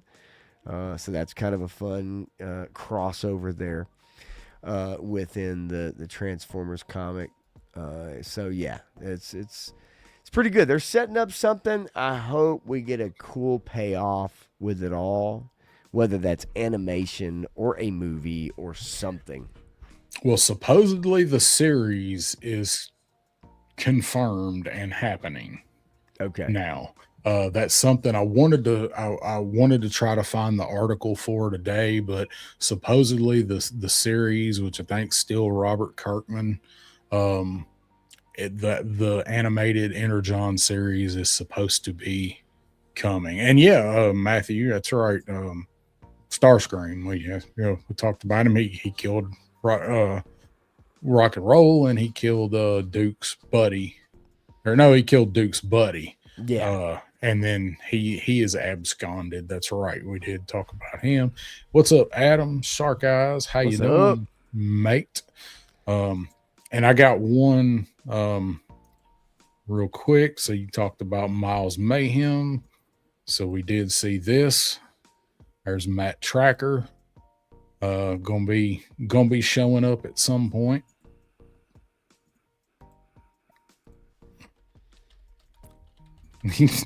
The song says rock and roll is here to stay. Also says it's not noise pollution. And a lot of other things. Wait, is that Matt Tracker? That's Matt Tracker. Oh, it is? I didn't recognize him. That's Black Matt Tracker. Oh, I didn't recognize Matt Tracker. My bad. Yeah. Sorry. That's the reimagined Matt Tracker. Okay. Well, anyway, nonetheless, Mask is getting brought into this, and that's cool. That's cool, and that should be fun. And transforming cars and Transformers and G.I. Joe, and you bring it all together. So it could get pretty wild, man. I'm interested to see Mask brought into it. Energon technology maybe powering the masks. Right. I'm curious to see how that's going to work. Yeah, no, it's hopefully they've Matt Blacker. I it just we So, it what's didn't up, Lone Dragon? and I get it, Matthew. I know. I get it. It is what it is. Whatever. He wasn't a redhead, so I shouldn't be surprised. Or I should. Yeah. Yeah, Anyway, but that's true. That's true. I've got right. the issue. But nonetheless, yeah, it should be fun. Should be fun to maybe have all those things coming together and hopefully have a plan laid out for a few years to come, right? And give us fans of this new kind of reimagined thing where they are using the classified likenesses to an extent, and whatever. Yeah, I think that could be freaking awesome. And You want yeah, to see one of my favorite things in the Energon universe in GI Joe? oh yeah, It's this guy right here. oh yeah, I know him. And I love, so we're seeing the classified designs. So they are definitely working hand in hand. And then you Yeah. get to see that a little bit later. Right. Was it take to stop this guy? He's talking about Duke. Right. So I am really interested in what I put that, if you still want that up. Some of the figures, like there's some really good character designs in this comic that I hope we see in classified, and I think we will. And I think we might see some of them this year. I think we're going to see that Matt Tracker. Risk and Chameleon is also in this series as a like a independent contractor, pretty much. She's actually after Destro. For in a little bit, you get to see quite a bit of Chameleon. So I think the way they've done Chameleon, it's a really cool design. But I think like those three, I think her, Risk, and Matt Tracker are definitely going to show up. Probably, just a guess, I would imagine them to be at least announced this year. Because these are kind of meshing. We're starting to see, Road Pig, and then we got Road Pig. So the Scrap Iron, it's the classified Scrap Iron. It's the Shooter. It's pretty much Shooter. Oh yeah, no, figure. it's on, right? Like it's totally on. You can tell the inspiration. So yeah, I like to see that. I like to see that coming together of those ideas and so yeah, I mean for some of these figures moving forward or characters moving forward and what they plan on doing with them, yeah, I dig it, man. And you mentioned earlier, like kind of getting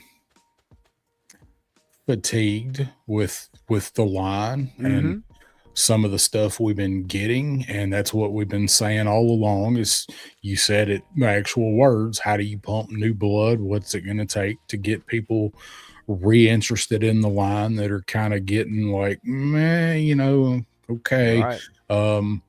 And people that are reading this Energon universe and for getting the cartoon, tying all this together, because we've been saying we need a cartoon for years now.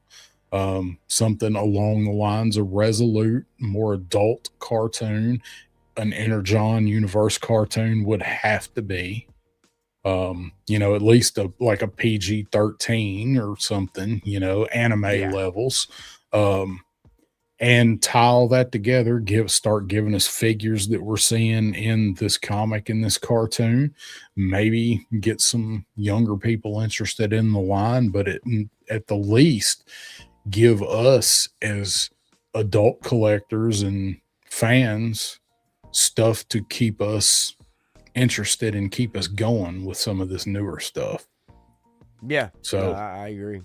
Kind of tying it all back together. So that's the Energon discussion. Hope you guys enjoyed listening to us summarize it. But if you're not reading it, it's worth a read. If you want a more adult themed Joe, if you're tired of the same old take on the characters that we've known for 40 years, it's worth picking up and checking out. And I can't wait to see like who else they bring into the fold, what other characters they decide to introduce bit by bit, what they do with the team and all that. So yeah, I think they have some good ideas. I like the artwork. Story wise, I think it's good. Are there some of your classic kind of I say tropes or whatever? Yeah, there are, but because I don't know how crazy you can get with it, but at the same time, I hope they do play with it as far as being a little more adult or at least targeting a different audience. And but I gotta say, that comic years ago, I mean, they as kids when we were reading it went places that Yeah, weren't designed for 8-year olds. I mean, it had themes and it had things that happened, and so hopefully they'll follow suit. yeah, I hope so.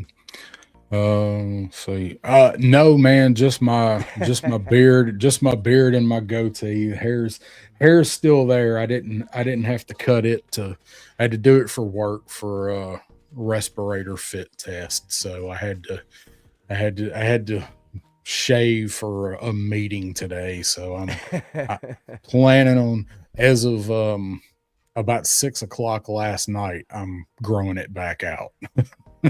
But I Nice. had to pass muster with a respirator. So yeah, I knew it was coming. Yeah, eventually, I was only gonna be able to get away with it for a while. So hopefully, I'll won't get any flack about growing it back because I feel naked without a goatee at least. So um, so we're gonna go ahead and start rolling it up. Yeah, Yeah, put the man. ladies on notice. That's what I was doing. Um, so what you got coming up over on the Pop Blender channel? Shoo, man. I actually need to watch Fallout episode 6 from season 2. And then Matthew and I went over the Night of Seven Kingdoms, the Dunk and Egg story last night. If you guys get a chance, check that out. We did a live stream last night. So if you want to hear about that show, we talk about it as well. And Primal on HBO Max, which is an amazing animated show that's been out now in season 3. So if I you guys didn't want to. even know that show was a thing until Oh, I dude. started seeing season 3 advertised. It is so freaking awesome, and it's such a breezy watch. Like it's, um, yeah, very little dialogue, but because of the setting, makes sense, and you can watch it. And I guarantee you watch an episode and a second episode, and then you'll want to just continue and binge it until you get to season 3. There's 2 episodes out currently for season 3, and it just continues the story of this guy. It's so good. And Night of the Seven Kingdoms, man, just got into it, so I can't wait to see where that goes. But yeah, I hope people enjoy that because Primal is so freaking good, and it shows you the power of animation, and you can still do quality storytelling, and you don't even have to have dialogue. That's what's crazy about it. It's just talented people making really good stuff. So that's what we talked about. If you guys want to go back and watch that from yesterday, the live stream. It is a good live stream. We had some fun with that. But other than that, yeah, man. Just next week, just get back into it with Matthew in the saddle again, unless he has to make some travel plans. We'll see. I might have to pull one off on my own or have a guest, but we'll see. We'll see what happens. That's Are about you it. going? Are you going to try to do an unfiltered this Sunday since you did one today? I would like to, but I need to kind of check out a couple things story wise and see what I want to do. So I don't know. Possibly Wednesday is not the new day. I do like it, but I also am not off every Wednesday, so it wouldn't be Right. ideal. But I will maybe go back and maybe review it. But yeah, maybe Sunday night, I think. So yeah, I just that's about it, man. figured I'd put you on the spot with that, right? Yeah. No, it's all good, man. This weekend's gonna be crazy, so I might be live streaming with some snow behind The me. snow, yeah, live streaming some snow on Saturday. I may very I well have snowfall behind me and just be talking. no, yeah, I might actually try and watch Primal during the snow weekend, good. and I have not. I did not watch. What is it? Night. What Night of the Seven the? Kingdoms. Yeah, I did not watch that. I didn't get to watch you and Matthew talk about it or Primal. Yeah. Just quickly, how was it? Because I don't know that I'm ready to invest in another Game of Thrones spinoff. It's right this would be quite different. This I think this you would actually really enjoy. It's not super open ended, I guess, would be my take on it. Matthew might say a little bit different, but for the most part, no. I think this actually, I think you'd probably enjoy it. It's a little more lighthearted, and Well, I'm sure I'm going to watch it positive at tale. some point. I just am not Yeah. ready to dip my toe in it yet. So, 6 episodes. It's not even that long. and they're one at a time, right? Yeah, once a week. So Okay. yeah, I think you'd be fine digging into it. 45 minutes an episode. You know, could be a little more, could be a little less, but I think you'd enjoy it. The first episode, yeah, it's introductory. You know, but for the most part, I think there's at least for what they're trying to do, especially the first season, there's a resolution, so to speak, and whatever. So a little different than Game of Thrones. So I think you dig it. Word. Yeah, I'm sure at some point I'm going to watch it. I actually started watching One Piece. That's good. It's not bad. It's taken me a minute. We'll talk about it. Yeah, we'll talk. It's different. It's different, but it's actually pretty good. So over here, like I don't have anything to review, so I'm gonna try and do some pictures. I got to start working on. I keep talking about the next Cobra News Now section, so I'm making some headway on it. Got to start doing pictures, writing the script for it right now. Let's see what else. I'm planning on doing an After Dark this Friday, so it will probably be tomorrow night or possibly Friday before I have a thumbnail up for it. So probably be here talking some more snowpocalypse and some movies and a little bit of everything. Get some people to join me and might send some links out. Somebody wants to hop on, let me know, but we'll see. I gotta talk to some folks, but I am planning on doing that on Friday because I hadn't done one for a while, and just hang out and shoot the shit with some people and see who wants to come on and just do what we do. Might find a broad direction to travel in with the conversation, and then I'll be back. I'm sure I will have some pictures of whatever happens this weekend, and I'm gonna try to do some pictures with some figures out there, so we'll just see what happens. And then I'll be back next Wednesday with the Crusty Old Crow for Backyard Battlefield. Don't know what we're going to talk about yet, but we will iron it out and hope to see everybody there. So if you hadn't hit that like, I appreciate it. It helps in that algae rhythm. Other than that, thanks for joining us tonight. And we will see you Friday. But if we don't see you Friday, we'll see you in... play. 2 weeks. 2 weeks. 2 weeks. 2 weeks.